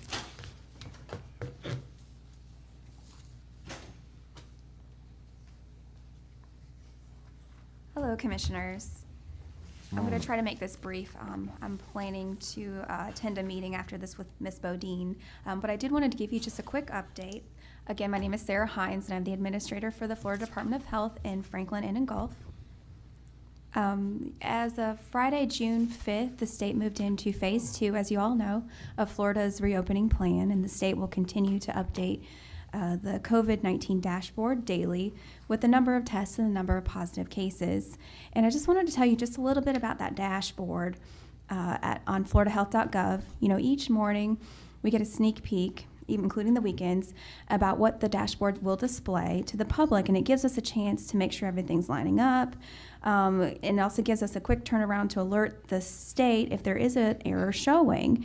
Like if we get a positive and it's not actually ours, it's another county, and sometimes that can happen. And over the weekend, a positive case showed up and we immediately went into investigating the situation, but we just couldn't get a hold of the individual in time to make that change. So, and because that individual used a Franklin County address, you know, we do have the obligation to alert the public. And even if the only thing we can say is that the case is currently under investigation, I mean, that's as much as we can tell them. So once we were finally able to reach her, we did find out that she, in fact, did live in a different county, wasn't in Franklin County, didn't have any contacts to anyone in Franklin, and was isolated. So she just, you know, used a Franklin County address for billing purposes. So we'll make a mental note of that for any cases within that college age range, okay? So, but each case or rumored case is taken seriously and followed up on immediately with our nursing team. And that's also the same for people who think that they might have been exposed, or even a group of individuals who report that they might have been exposed to a positive case. You know, we're willing to do whatever it takes to keep our community as safe as possible. So with that said, sometimes, you know, you get rumors circling, and I always appreciate that you reach out to me so I can address those. And just remember that if we do have a positive, we will let you know. And actually, the commissioners are the first people that I make phone calls out to. Right now, you may have heard about us providing testing at a church. And yes, this is something that is happening by request. And we would do it for any group that felt like they may have had some type of exposure.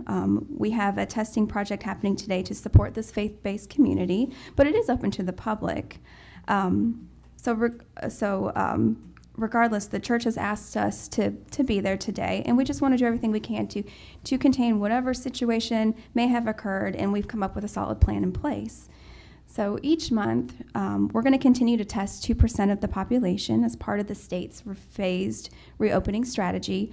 Healthcare partners are continuing to provide testing. We have set up community testing locations, and we also do closed point of distribution sites, which means it's with a particular group and intended for a specific population by request. You know, another example is the schools. So we'll be working with the Franklin District schools to test staff for the summer school season, as well as later again in the fall. And that's been that's a great partnership or opportunity with Weems, actually. So we're going to do the nasal swab to test for active infection, and then they'll do the antibody test. We also have testing available at the health department by appointment. Each day, Tuesday through Thursday, so you can just call us. Care Bell's on Wednesdays. They call, we register them over the phone. We walk outside, and we meet them at their car. It's super easy, and of course, the test is free. Overall, we still are the lowest county in the state, and as we work through the reopening phases, more people coming in, more traveling situations, we may see some cases. It's not going to completely go away, but when we do get a case, we'll be ready for it. The goal is to maintain a medical system of capacity, and it has been like that since the beginning, making sure people have that medical care who would need it the most.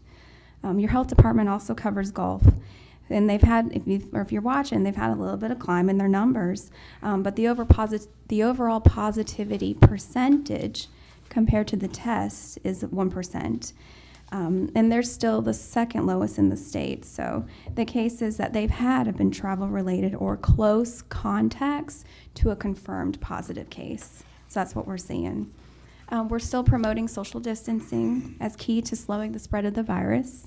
We still promote cloth masks in places difficult to maintain social distancing. And for cloth masks, the health education department at the health department distributed over 20,000 of those cloth masks to Franklin County residents. So hopefully this will help to reduce exposure in our communities. And I believe each one of the commissioners received a box as well, or your box is coming. And with hurricane season, we're working with Pam and at the EOC to ensure that we have processes in place to help sheltering, like Ms. Jennifer mentioned, for people who have COVID-19 or suspect COVID-19. There's new things that we think about when we're a coastal community dealing with a pandemic. So Pam and her team, they do have some solid plans lined up. So everything that we look at, it really does take into consideration the lens of prevention and containment of COVID-19. And your health department works every day in response. COVID-19 response does not rest on the weekends. We're fortunate in this county that everything has been, somewhat manageable, and it's allowed us to work even closer with partners as they are working through the governor's phases in their own reopening plans. And I just wanted to personally thank each of you for your support in your own outreach efforts. We're just lucky to have the leadership in this county that we have. I was thinking back to a sermon I was watching online, actually, from Commissioner Jones months back, and he was discussing, preventive steps to take to reduce COVID-19 exposure. And we've all become sort of health educators for our community, for our residents, and I do believe that is what it takes to protect our communities. So that's really all I have from an update lens. We're working hard, and I know that's a lot of information, but we're committed to Franklin County just like you. So thank you. Anybody got any? Mr. Chairman, Go ahead. just wanted to just say how important it is that we are here at Franklin County following good, solid, measured response and protocols that we have. This is why we are relatively virus-free here in this county. And it's also a reflection on how we measure public attendance of our county commission meetings. All of these things are good health practices, and it keeps our executive staff healthy as well. If we had a virus infection among our executive staff, it would shut down the entire county. And these are excellent qualities, and we just are happy to be partnering with you, Sarah. Thank you. Thank you. What time are you gonna start the testing at the church? I think it's already started. Okay, how long will it go on for? That's a great question. I know we've advertised it. I'll make sure I follow up with my PIO on that. Actually, let me pull it up. I bet I have it right here. Give me 1 second.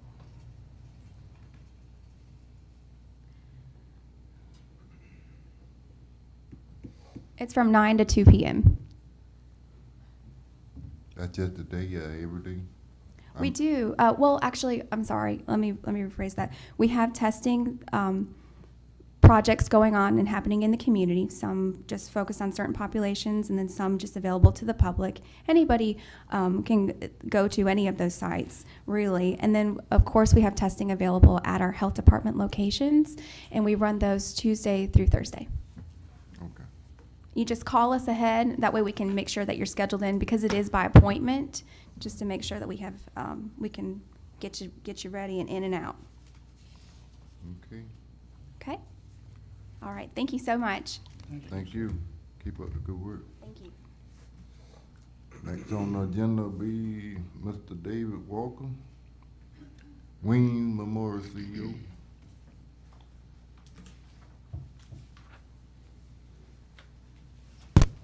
Good morning, Commissioners. David Walker, Weems CEO. And just to piggyback what Sarah was saying, thank you for your support for a lot of things that we're doing with the COVID-19 outbreak.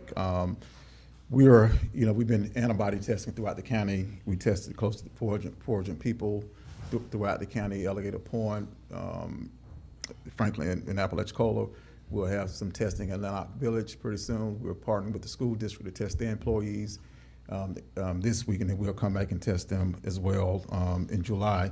But also we did some targeted testing with our law enforcement personnel, retail workers, restaurant workers, hospitality workers, vacation rental workers, city and county workers, daycare workers, and senior citizens. And these targeted groups, we tested them in the beginning because they're our frontline personnel. One of the things we're doing here, we have a great opportunity here at Weems, and I brought Donna, my lab person here. We have an opportunity through a grant to purchase our own COVID-19 testing equipment in the county, and meaning that when we test a person for COVID-19 through the nasal swab, we have that ability to get those results within an hour, instead of us having to send it out to Quest and LabCorp, and then sometimes it may take 4 to 5 days, 3 days, or even send it to the health department. We'll have that ability right here in house, and that also will save us a fee. Right now, when we test and send a COVID-19 test out to Quest and LabCorp, they charge us, I believe, $100, just to read that test for us. So we'll bring that test in house. So we probably need an action item for you today, because the test costs more than our spending limit, which is $50,000. If we're spending anything over $50,000, we have to get it approved through the board. But this money will not come out of the trust fund. It will come directly from a grant that we received from the Florida Department of Health, World Health Office. And so we'll begin to spend money out of there. Donna, you can come up and tell you more about this particular equipment. Now, we could have bought some equipment probably just a little cheaper than the $50,000, but we just figured that we got grant money, we can, and Donna recommended that, hey, David, why not get this particular machine? It'll be much better for us, to provide COVID-19 testing as well as some other testing. The instrument that we are looking to purchase is called the Gene Expert. It is manufactured by a company called Cepheid. I reviewed a number of different instruments, and this testing methodology is the PCR, which is the only technical term I will throw out. That is the gold standard for doing any type of viral identification. It is a highly sensitive method, which is very important, because what we don't want to happen is for somebody to have the virus in their system and the test to be negative. So it's extremely important that we have the most sensitive methodology possible. We also want one that if the virus is not in the patient, that it will test negative. And this particular procedure, this particular instrument is very, very good on that respect. During their testing, it was practically 100% for both ends of the spectrum. Another reason I chose this instrument is the fact that they have been around a while. This instrument's been around a while. The COVID-19 test does have the FDA emergency use authorization. It has had it since, I believe, April. They do have a number of tests out there, but they also, because this has been around a while, they have at least 20 other procedures that are fully FDA approved and has been being done by laboratories all over the country. The company is located, it is a USA company. They're out of Sunnyvale, California, which is another thing I liked about them. It's also an extremely safe methodology. The old-fashioned way of doing PCR was manual, and that is the procedure that I was most familiar with and working with labs doing PCR when I lived in California.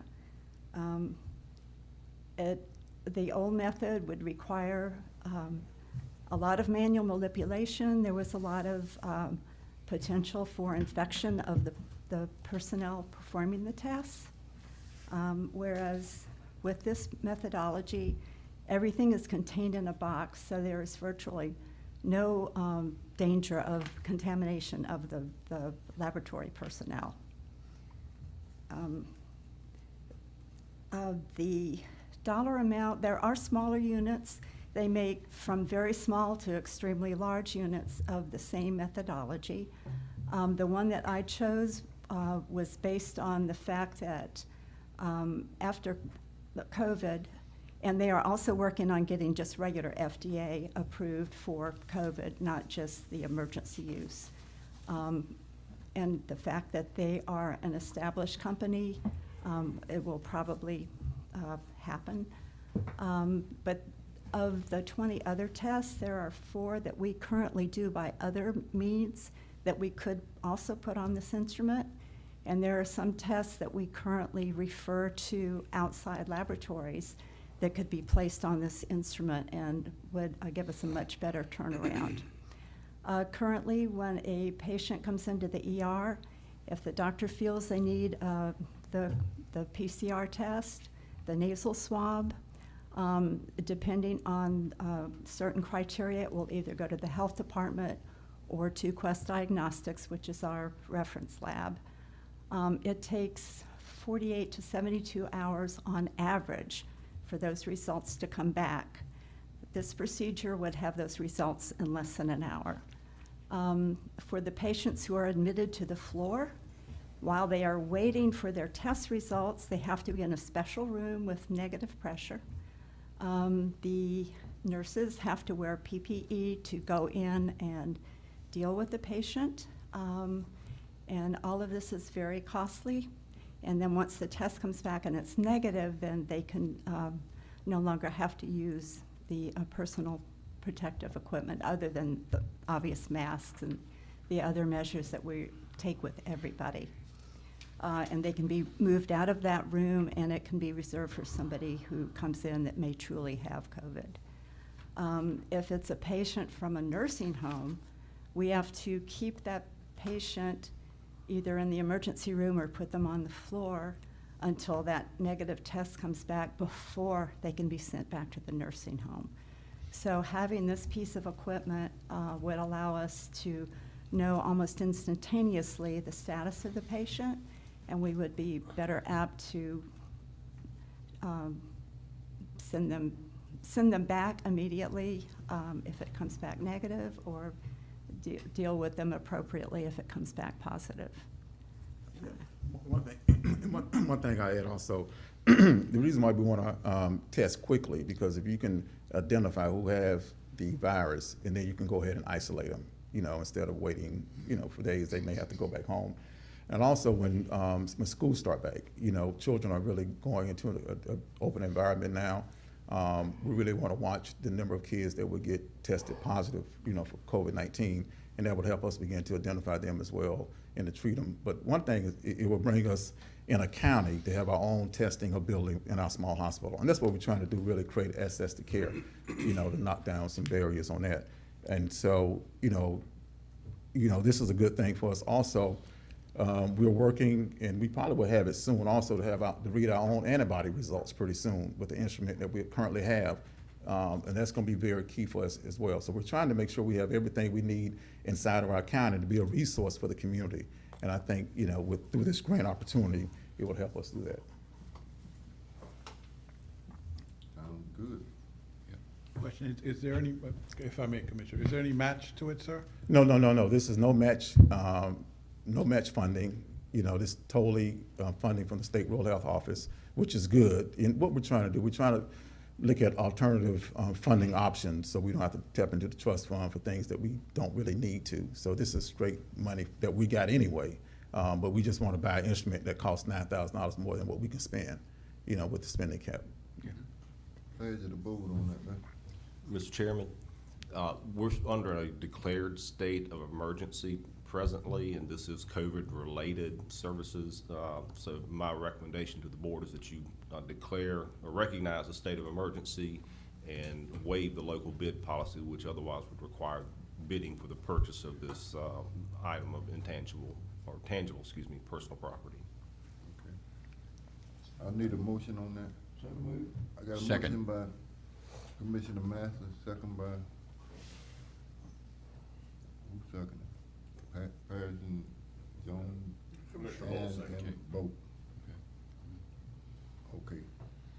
All in favor? Aye. All opposed? That passes unanimous. Well, thank you all. That's all I have pretty much. Like I said, we're still actively, you know, responding and preparing, you know, for COVID-19. And, you know, we're doing the best we can with the staff that we have. Well, thank you for your support. I think you're doing good. I thank you for that piece of machinery, sir. That's, That's great. I think you're doing good in the meeting. I mean, if you find anything else, it's gonna make it quicker to identify and so we can separate them people. I mean, so we can separate the people from the community. It's a good thing. Yes. David's doing good. It's been the honest one we've had out there. Yep. Thank you. And look at the high value our hospital is gaining every day. Just here's another piece of asset equipment that makes it best for our people. Yeah. Thank you all. Appreciate it. And Mr. Chairman, Thank can I you. ask a question before we Go leave? ahead. Mr. David? Yes. Sorry, I was waiting until everyone else finished. I believe it was the last meeting, maybe 2 meetings before, I asked about the respirators that we approved the purchase on. Yeah, ventilators, yeah. Our ventilators, have we received any of those other than the one? Yes, yes. We have a total now. We received 4 new ventilators. EMS has 3 of them now. And then we received the other 4 at the hospital. And I'm ordering 1 more. You know, I add 1 more ventilator for the 4th truck for EMS. And one of our ventilators, we just got an email that one of them would be a high flow ventilator for a V60 machine, and we'll be the first hospital in the nation that will have a high flow V60 ventilator. I just got an email, and my respiratory manager will give me more information about it, you know, the input of it and all that. That's why I wanted to ask so the public would be aware. Oh, yeah, thank you. Thank You know, one Keep other up the thing, good work.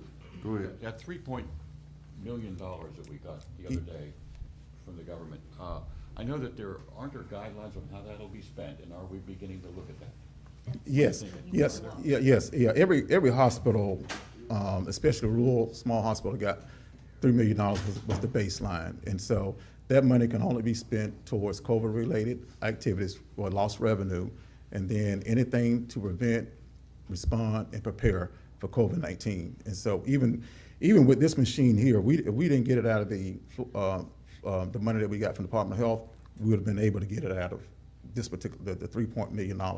And what we're doing, we're keeping a list of everything that we spend with that and make sure it's tied to those 3 elements of funding. And then we have to do a report on it probably in July. Now, the federal government hadn't sent out reporting guidelines yet, but we're working with our auditor, Brian Hall, with Carl Riggs and Ingram, as you know, we'll prepare that report to send in with them. And we're hoping that they send us specific guidelines, but they're saying that anytime, you know, the money can be used to prevent, prepare, or respond to COVID-19. And so there's a lot of things that we need, you know, as a hospital, you know, to prepare and respond to those patients. And so we just follow those particular guidelines. I said get what you need, because I want you to be ready if, I hope we don't get none, but if, just in case. Yeah, we have to prepare like we have it. You know, you have to really prepare for the worst like you have it. And one of the things, you know, even as the cases increase in the state of Florida, you know, one of the things we have to pay attention to is the hospitalization rates. You know, if the hospitalization rates begin to increase quickly, then we have a problem in the state. And for our area, you know, you know, if we get different increases of positivity, as long as it is gradual, but not as a peak. If it's a peak, then we got an issue as well. Got a problem. So that's what we're watching. And then we're watching also the children, you know, the young people. This virus now is beginning to hit the young people, so we'll keep an eye on that as well. And that's why the machine that we have internally will help us, you know, be able to identify that. Thank you. Hey, watch for the old folks too, like. Yeah. Oh, yeah. Well, you know, I'm glad you mentioned that because I forgot. You know, we did do a targeting testing measure for seniors. Yeah. You know, we did do that for seniors, the senior group, and that's very important because that's the elderly got the underlying medical conditions, you know, in our community. So that's, you know, that's why, you know, any type of instruments that we have here, you know, within the hospital, in our clinics, even with EMS, you know, we feel good now that EMS also is getting what they need because we do have an elderly population here also. Thank you all. Thank you, Mr. David. Keep up the good work. Next on the agenda will be the emergency medical service. Mr. Richard Lewis.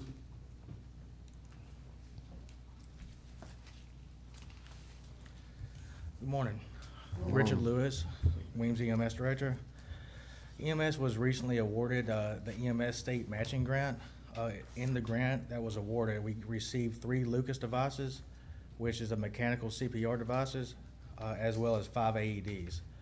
The 3 Lucases will upgrade our service with the latest technology, as well as replace some old equipment that's outdated. The 5 AEDs that was awarded, we got trying to start a initiative throughout the county of placing AEDs. We are looking for other grants and other options to purchase more, but at this time we only have 5. And I welcome your input on the placement of these AEDs. My current recommendations is to put 1 at either Battery Park or Wilson Sports Complex here in Appalach. Put 1 either here in the courthouse annex or across in the courthouse. Have 1 at Vrooman Sports Complex in East Point, 1 at Kendrick Sports Complex in Carabel, and 1 at Chillis Hall in Lanark. That way we're spreading out the AEDs the best we can, and as we get more AEDs, we can fill in the gaps. Additionally, barring any unforeseen delays, by the end of July, we will become a American Heart Association CPR training site.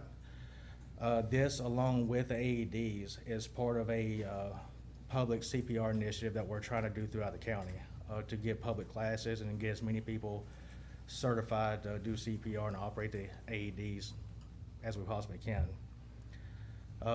This is going to go along with the community paramedic program that we're trying to start up by the end of this month. The community paramedic program will be doing telehealth with it as well, and it'll be primarily EMS with Weems East and Weems West using this program to start, and this program is geared towards getting to the quarantine people that don't want to leave their house, are afraid to leave their house, or the people that can't get to their primary care physician. We'll be able to take the care to them. And as time goes on, we could possibly expand it to cover other areas of need as well. That's all I have at the moment. For the public, what the AED, could you tell the public what that is? It's an automated external defibrillator. So if somebody is in a life-threatening cardiac rhythm, you can place this on them, and it could possibly save their life. But anybody can do it? Don't it have to be a trained person? It needs to be somebody trained, but the way they're designed, it has a automated, it talks to you. As soon as you open it up, it'll actually walk you through the process. Okay. So it's good to be trained on it so you're familiar with it, but even if you're not, if you listen to the directions, it will walk you through the process. Okay. That's cool. I think we need that. Good. Yeah, now you're getting 5 of these AEDs, correct? Yes, sir. Okay, you enumerated 6 possible locations. Just Oh, want to make sure you're aware of that. well, yeah, it was like I didn't, whatever your recommendation Okay. is, like the annex or the courthouse, Okay. or Battery Park or Wilson Park. Okay. I think any of those are good places. I knew it was 5 and you said 6. Yes, That's sir. all I was asking. When you say Battery Park, you mean in the building, batteries? Yes, for like the city-owned festival. building? Yeah, so it'd be actually in the building, but when it'll be accessible for when there's festivals and things going on. I think that's good. You courthouse for now. When you get another grant, then you put one over here also. But I think if you only have one, I would recommend we put it in the courthouse. So more people in the And put it as close to the deputy at the courthouse as close to him as possible. And if you could train them, that's cool, I like that. And I like you put it close to a lot of sports complex, when we have sporting events for the kids too, that works too. Good job, by the way, I'm sorry. Louis, good Do job. they run by battery? Yeah, they're battery operated. I will be keeping an eye on them, and we'll be checking them every so often to make sure everything's up to date and they are operational. That's a good thing. Very good. Anybody got anything else for Mr. Richard? Keep up the good work. Thank you. Next on the agenda will be the clerk of the code, Ms. Marcia Johnson. Attached, I have a draft credit card policy for you. Upon the audit that was recently done by the city of Apalachicola, I noted that they had no formal credit card policy, and they were that came up in their audit a lot. So Franklin County has not had those issues that were experienced by the city, but I feel like it would be a good idea to go ahead and put a formal policy in place. Franklin County currently only has 4 credit card accounts. Your county coordinator, whose card is utilized by all the county departments as needed. Emergency management director and assistant director for emergency management have it for purchases relative to emergency operations and travel. The Tourist Development Council has one for ad charges relative to Google and Facebook. Those are your 4. Each month, the card statements are reconciled and all charges are documented in my finance department. And this policy that I presented will just solidify the process that's already in place as it pertains to county-issued credit cards. And I would like for y'all to adopt the credit card policy. Pledge of the board. So move. Got a motion on the floor by Commissioner Burt, second by Commissioner Massey. All in favor? Aye. All opposed? That passed unanimous. Okay, I also attached a draft travel and expense policy, and as with the credit card issue, the recent audit on the city of Apalachicola brought into discussion travel expenses.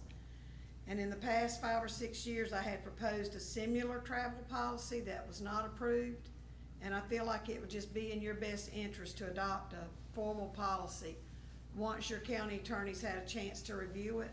So the action I'm requesting today is that you direct the county attorney to review the policy, and y'all maybe look at adopting it at your next meeting. So moved.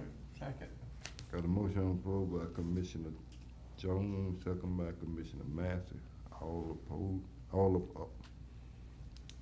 All for it? Aye. All opposed? Passes unanimous. Okay, and I didn't list this on my report, but I just wanted to let you know that we're getting ready to try to maybe set up some budget workshops, maybe the last week of July. So I'm gonna probably have Aaron come up with some dates, working around when we'll have the meeting room available, no court going on. So Aaron will probably call y'all and just make sure the dates, and then we'll announce the dates or have you formally approve them at your next meeting. Okay. And also be thinking about whether or not it's feasible for us to have the non-governmentals even participate this year in the budget workshops. You may want to leave them where they're at until you get your budget figures in place, and instead of making those people show up at a meeting when we're trying to limit, the social distancing. Also be thinking about that as well for your next meeting, a vote. Yeah, and Mr. Chairman, Ms. Marcia, the way the process works anyway is if we conditionally approve it, it can always go down, but it can't go up. Right. Okay. Right. I think it's a good idea. And I don't think they need to be here neither, cause it's gonna be a bad year, and they might have to get some cuts, big cuts. We never know. We just won't know until we actually get all our figures together. Right, right. Mr. Chairman. Go ahead. Ms. Marsha, you know me, I'm kind of the cheerleader about, I just want you to know how much I appreciated you taking proactive action on this credit card reconciliation and being just forthcoming to just add more quality to how we budget. Thank you. That's my report, gentlemen, unless y'all had something else. Yeah, Anybody got anything else for? I was gonna say parenthetically on the credit card, just to give you an idea. So this county, which is a larger entity than the city, we only have 4 credit cards. The city had 19. That's part of the reason you get in trouble when you have too many people with credit cards. And when my time, and I think Michael's the same way, I didn't even keep the credit card in my wallet. I didn't want anything to do with a credit card unless it was necessary. And so, you know, the more restrictions you have, it's really better for everybody to limit the use of those credit cards because they can easily get out of hand and then you have nothing but trouble. I mean, I have to give kudos to Linda and Aaron, though. I mean, they are watchdogs when it comes to paying bills, and we need that, and it's a protection for you as county commissioners that we ask questions and get backup materials constantly. That's right. It's not always popular either. It's necessary. It is necessary. It's necessary, So it sure that's is. something, you know, someone may be irritated for several hours, but then in hindsight, you know, things do not normally spiral into a big issue. You know, so long as documentation is kept along the way. It's the old saying, show me the money. The easiest way to avoid it is don't spend the money. Right. Okay, next on the agenda will be the restore coordinator, Mr. Allen Pierce. Yes, sir. And gentlemen, I just have one action item. Board action to ratify the chairman's signature on an FAA grant for $30,000 to assist the county in maintaining the airport. These funds will come from the Federal CARES Act designated for airports. The FAA had been looking for the grant, so I asked the chairman to sign it as soon as Mr. Schuler had reviewed it. So I ask you to ratify his signature on that grant. So moved. Second. Got a motion on the floor by Commissioner Parrish, second by Commissioner Jones. All in favor? Aye. All opposed? That Oh, passed. thank you, sir. I'll say, this time we're gonna apply for the $30,000 to reimburse the county for the $40,000 worth of insurance that we spend on the buildings out there, and then that money will go into the airport fund. So that's what we're gonna make a one-time allocation and get all the money back at once is our plan. Okay. Just for information, I'll let you know the board, Triumph staff has requested changes to the FDOT project list that we're using for our $1 million Triumph grant at the airport. Mr. John Collins has assisted me in getting those information to them. Triumph staff believes the August Triumph meeting will be when the Triumph board approves the term sheet, but they have called me now and asked me to be on Thursday's board meeting call. So on June 18th, which is Thursday, I'll be on the call. Hopefully there's no shock. They just want to be on the call in case there are any questions, so I'll find out. If there's something changes, I'll certainly let you all know. And then just lastly, inform the board, the former county commissioner Cheryl Sanders had inquired about the 17,000 acre land acquisition recently approved by the governor and cabinet. She had read where part of the acquisition is being funded by $3 million from the military. Her concern is that the military purchasing rights to use the property in ways that would interfere with the traditional use of the land. I called FDP and they said the military provided funds to ensure the property would not be developed with lights or buildings that would interfere with their flying over the property. The military has not been granted any or promised any landing zone rights, which is what Commissioner Sanders was worried about. The board may not be aware, but Eglin Air Force Base uses Franklin and Gulf counties as coastline as a flyway for jets returning from maneuvers over the Gulf. High-rise developments along the most of the shoreline between Bay County and Escambia County prevent the military from having direct access to the Gulf. So on some maneuvers, returning jets fly over the green space of Gulf and Franklin counties and then turn west along the I-10 corridor for the return flight back to Eglin. So apparently Eglin is providing funds to protect their flyway back to their own base. Is sort of what they're doing. That's a good thing. Yeah. So we may not realize and I hope this plays into our airport needs. We all may not realize how much the military uses the city air because they're flying over us all the time, and hopefully that'll benefit the airport in the long run, that we'll be able to get some more assistance. But look here. Now, I got a problem with the state getting all this land. What that'll make them on how many percent? About 90%. About 90%. We're not getting no money out of that. They want it. They should be able to pay us some. Well, theoretically, they'll pay us in lieu of taxes if the legislature funds it, Mr. Chairman. That's the problem. Sometimes we don't know that it's going to get funded. What that don't be that much. I don't know how much it is, and actually, I know, correct Go one to thing, I think, school? I think It goes to the it goes to Goes schools, to one of you all school. corrected me last, goes to school systems, right, no, the county doesn't get anything out of this We don't thing. get nothing. We'll get sales, I know we'll it, get but- timber sales, that's all we get. And it can't build no houses, so we don't get no benefit of I having know no it. taxpayers that split the tax bill. Yeah, but we don't get nothing out of it, and the school don't get too much out of it. So we ought to challenge them on some of that buying the land. Why they got to come in here and get up all the land? Tell them to go to another county and get some. I mean, again, they negotiated this without telling us, I mean, I think they knew there would be some resistance. Well, I want somebody to make a motion, let's write the state and tell them we don't want that. It's already a done deal. It's already done, Mr. Chairman. Well, they have to undo it and tell them when they get to pay for it. So, I'd love to, The but they don't money's listen to done me changed either. hands now. The money's Damn done right. changed hands. Chairman, I want to ask Alan a question, go please. ahead. Alan, just to correct and make sure I'm remembering right, on the design and the plans that the board approved doing the restore funds for the stormwater district on the island, that's all been done, we're waiting on Treasury, correct?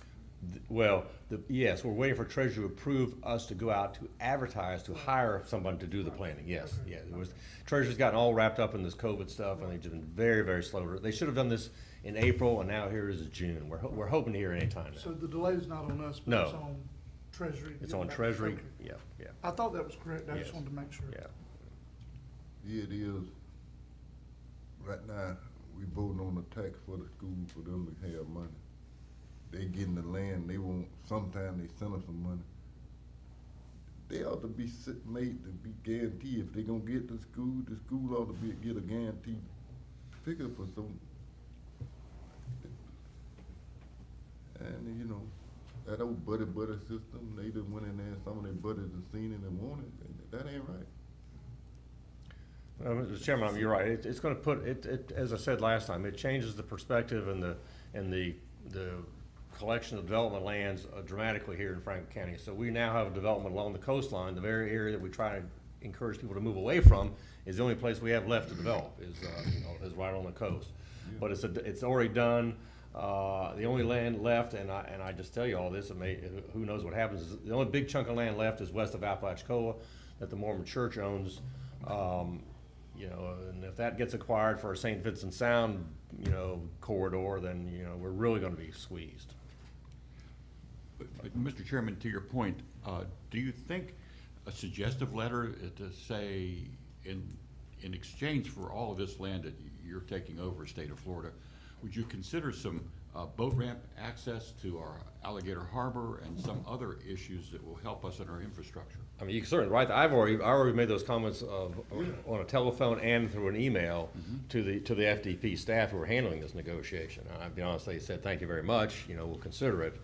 It may have more influence from you all as a letter from the chairman, but, those are important parts because, they especially the boat access issue. The state of Florida has created a problem in your district and they have the ability to solve that problem, but they don't seem to be interested in solving the problem, just continue to create the problem. And it's going to be true now maybe in the 4 Mile area with access down there. I don't know where those aquaculture people are going to come in. If they try and use one of our street ends down there at 9 Mile, someone's already trying to close it off. So, I mean, access is an issue, and they need to be attentive to that when they issue these aquaculture sites. They're gonna tear up that place down there. Yeah, landing site. And then our workers, Mm-hmm. It ain't right.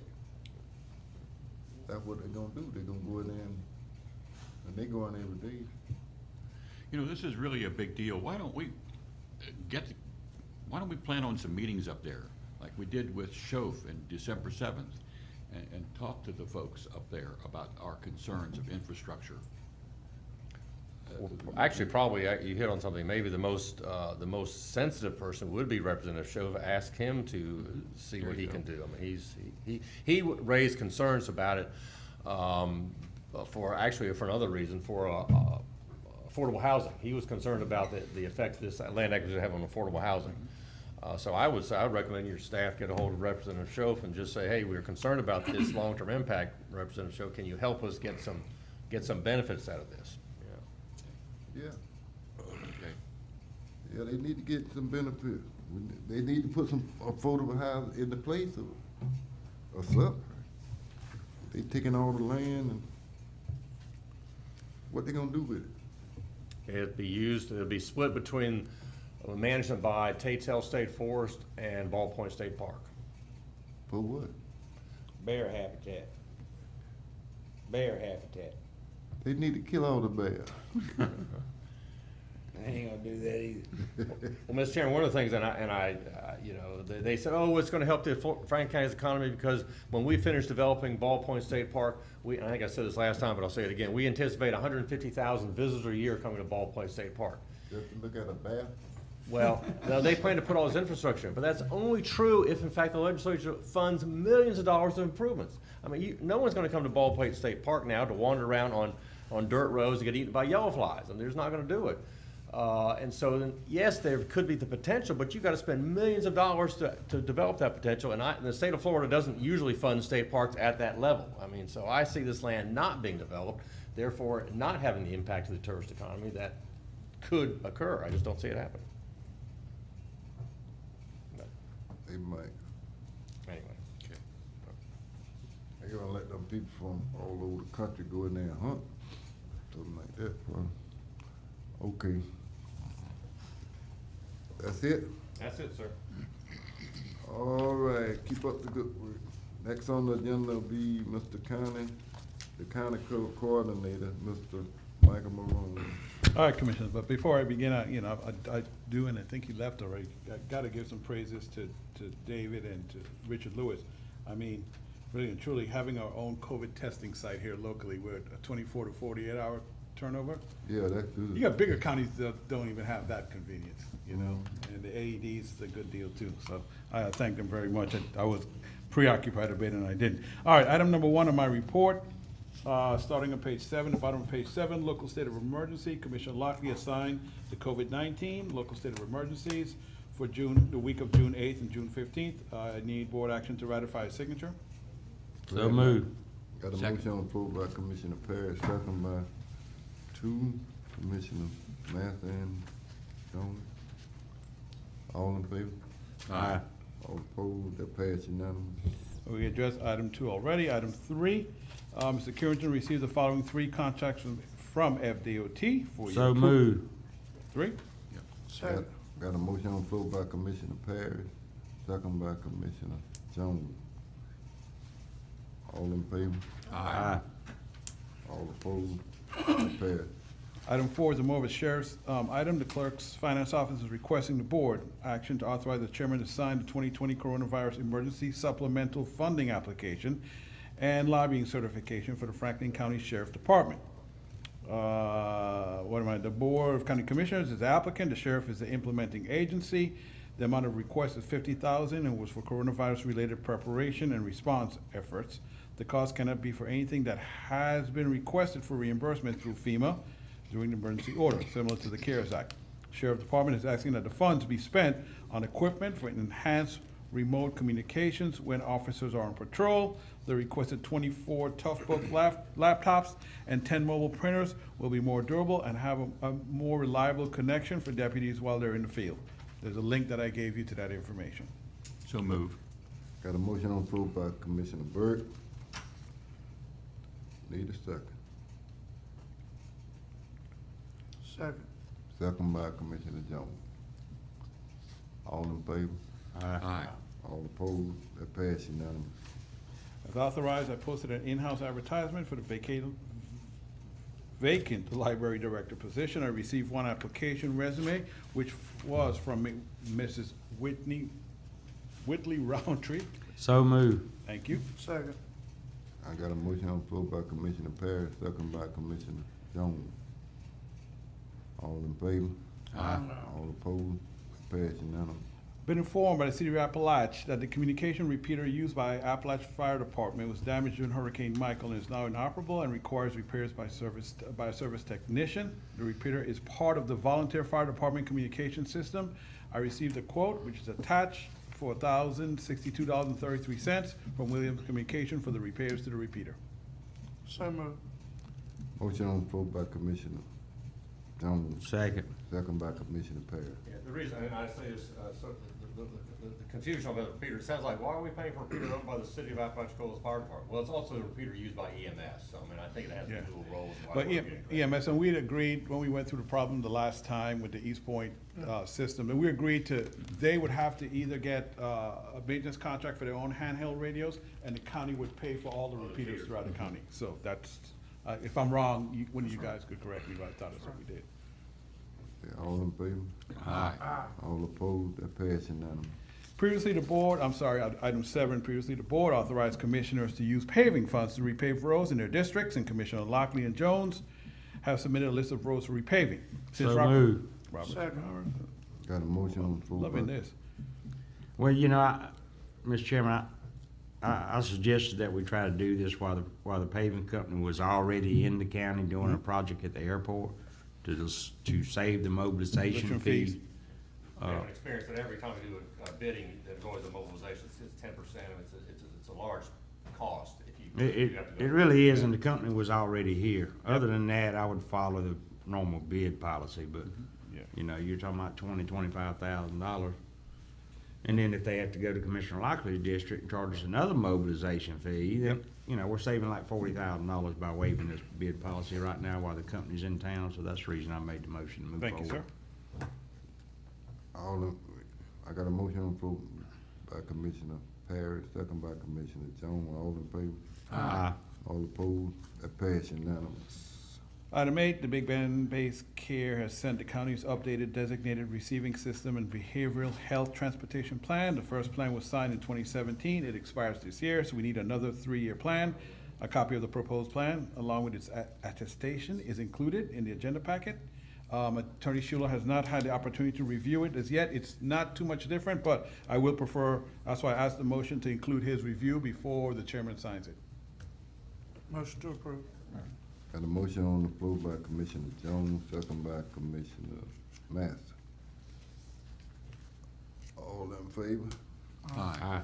All opposed? That pass unanimous. Commissioners, item 9, at your last meeting, there was an extensive discussion with the sheriff regarding the possible closing of certain beach access points and Alligator Point, parking issues at county beach locations, and alternative funding, private and civic organization grants, surtax, whatever, to assist the county with creating additional parking and better traffic control at all county beach locations. If all schedules allow, I recommend having the workshop on Tuesday, July 7th at 1:30 p.m. Since this is a workshop and not a public hearing, there'll be no additional testimony from the public besides public comment agenda section. Currently, only Sheriff Smith, Attorney Schuler, and myself are scheduled to address the board. So if you'd like to add anyone else, let me know, and I need you. The workshop will be live streamed. I verified that with Royce, Mr. Ralsted. But we had our discussion earlier about TDC.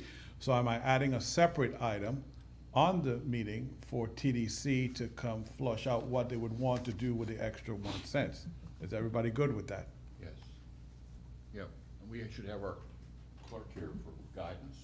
As always. Okay. You know the statute. Go ahead. Very important. Attorney Schuler, is that gonna be too soon for you? Should not be, no. Okay. So, yeah, I make a motion that we add that to that same. Got a motion on the floor by Commissioner Jones. And to authorize the workshop on that day, sir, Yes, please. that's correct. Thank you. Need a second. Motion on the floor by Commissioner Jones. Second. Second by Commissioner Massey. All in favor? All opposed? That passes unanimous. Item 10, the Lanark Review Committee reviews permits requests within the S4 Lanark Village zoning area. As stated in the ordinance, currently there's a vacant seat on this 2-member committee. Ms. Pat Vonderburg, Commissioner, is that correct? That's how you pronounce it. Thank you very much. Has expressed interest in serving the committee. And Mr. Johnson is Mr. Tony Johnson is the other committee member. I just need the board to appoint. So Ms. move. Vonderburg. Second.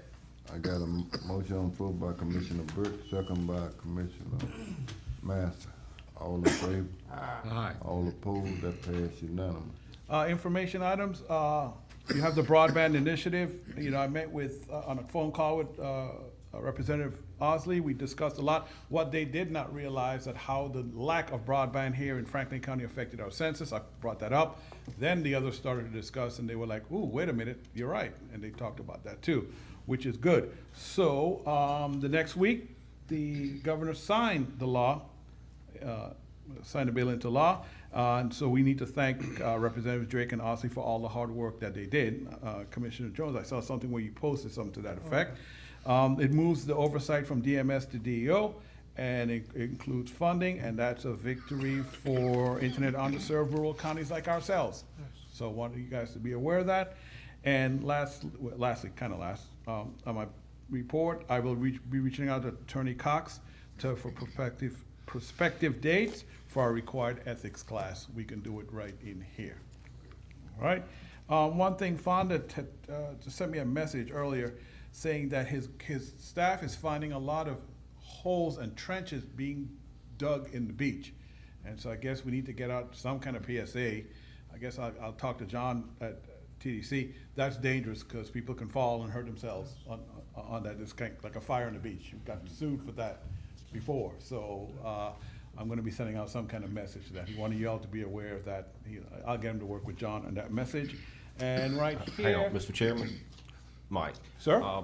Pull up the leave no trace ordinance. It seems like I covered in that ordinance the fact that people are not supposed to be digging holes and leaving them on the beaches as part of the leave no trace. But yeah, that's a vague memory, so we'll need to pull the ordinance and look at it. Thank you. I'll tell them to do that. We could just put the whole.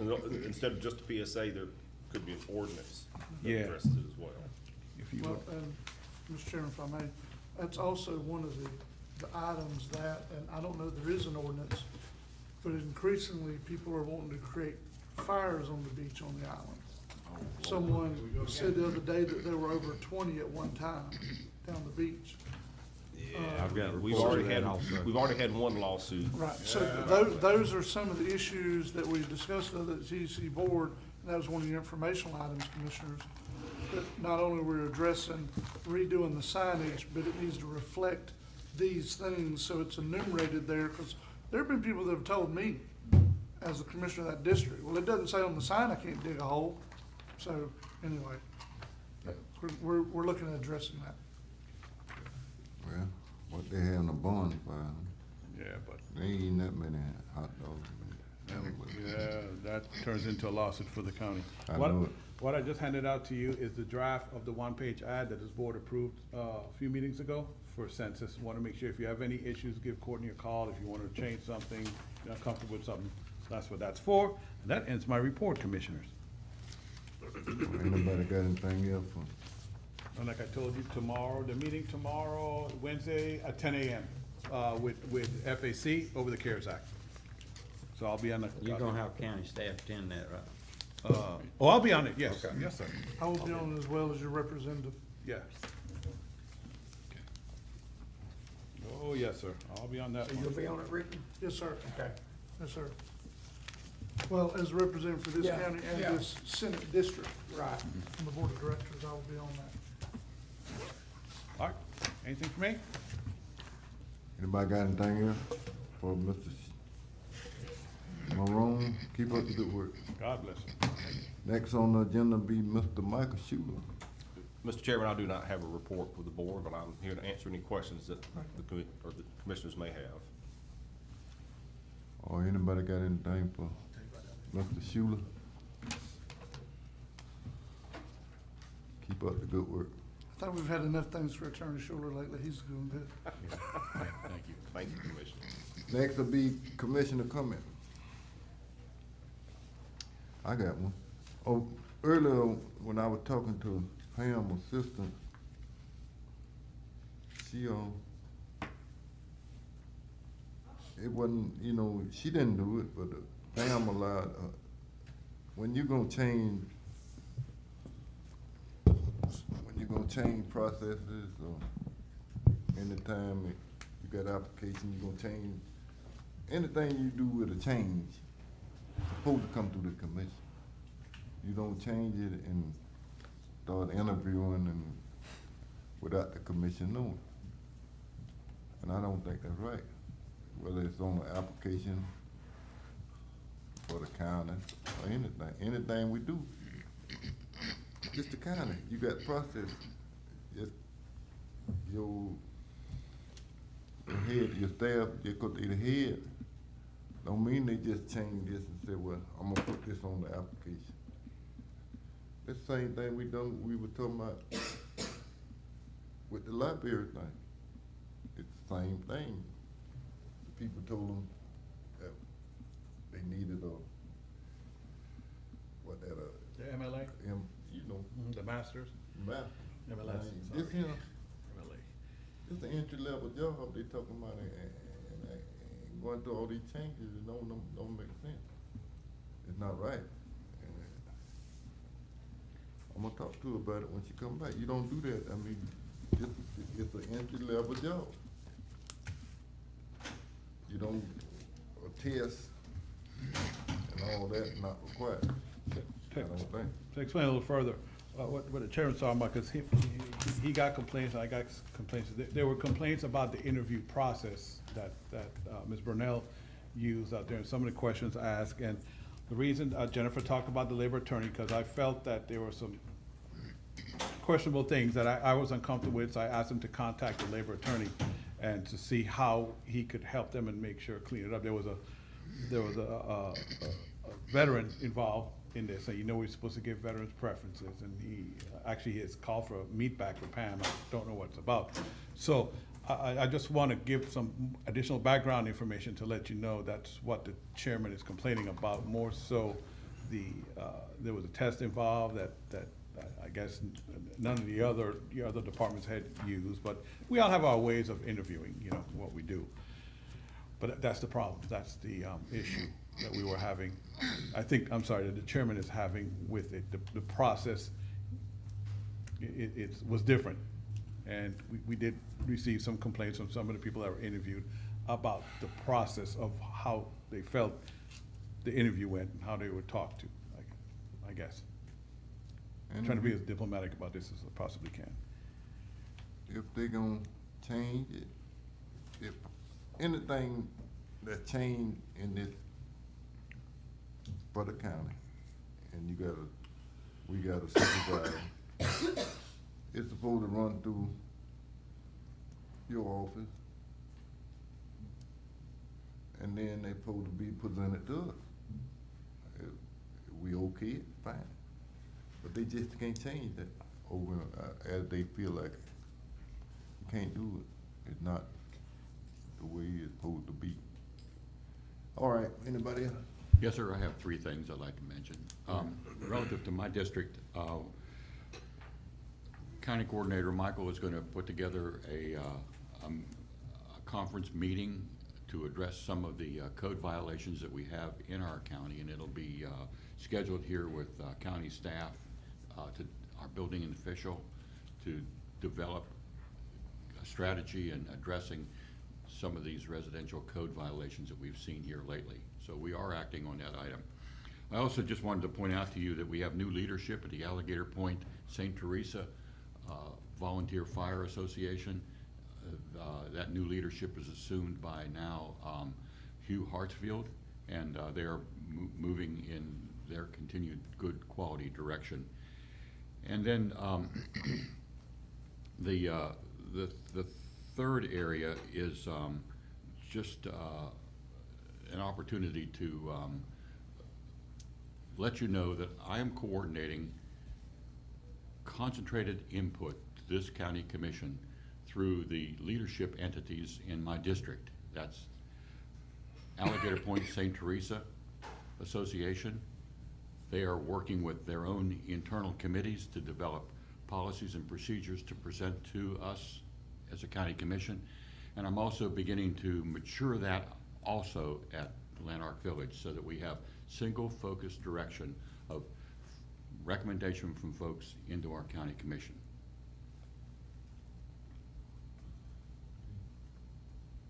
Anybody else? That's all I had. Mr. Chairman, I think that's probably appropriate to let y'all know that I'm going to take a little, not leave of absence, but I'll be not at your meetings on a regular basis for a little while now. COVID's allowed me to do some other things, so I'm finally going to get to do those things. So I will have the iPad and a phone, but you may not see me standing here for a little while. You semi-retired, you can do that. Exactly right, so I'll just tell you that. Yeah, I understand, we understand. All right, anybody else? Meeting adjourned.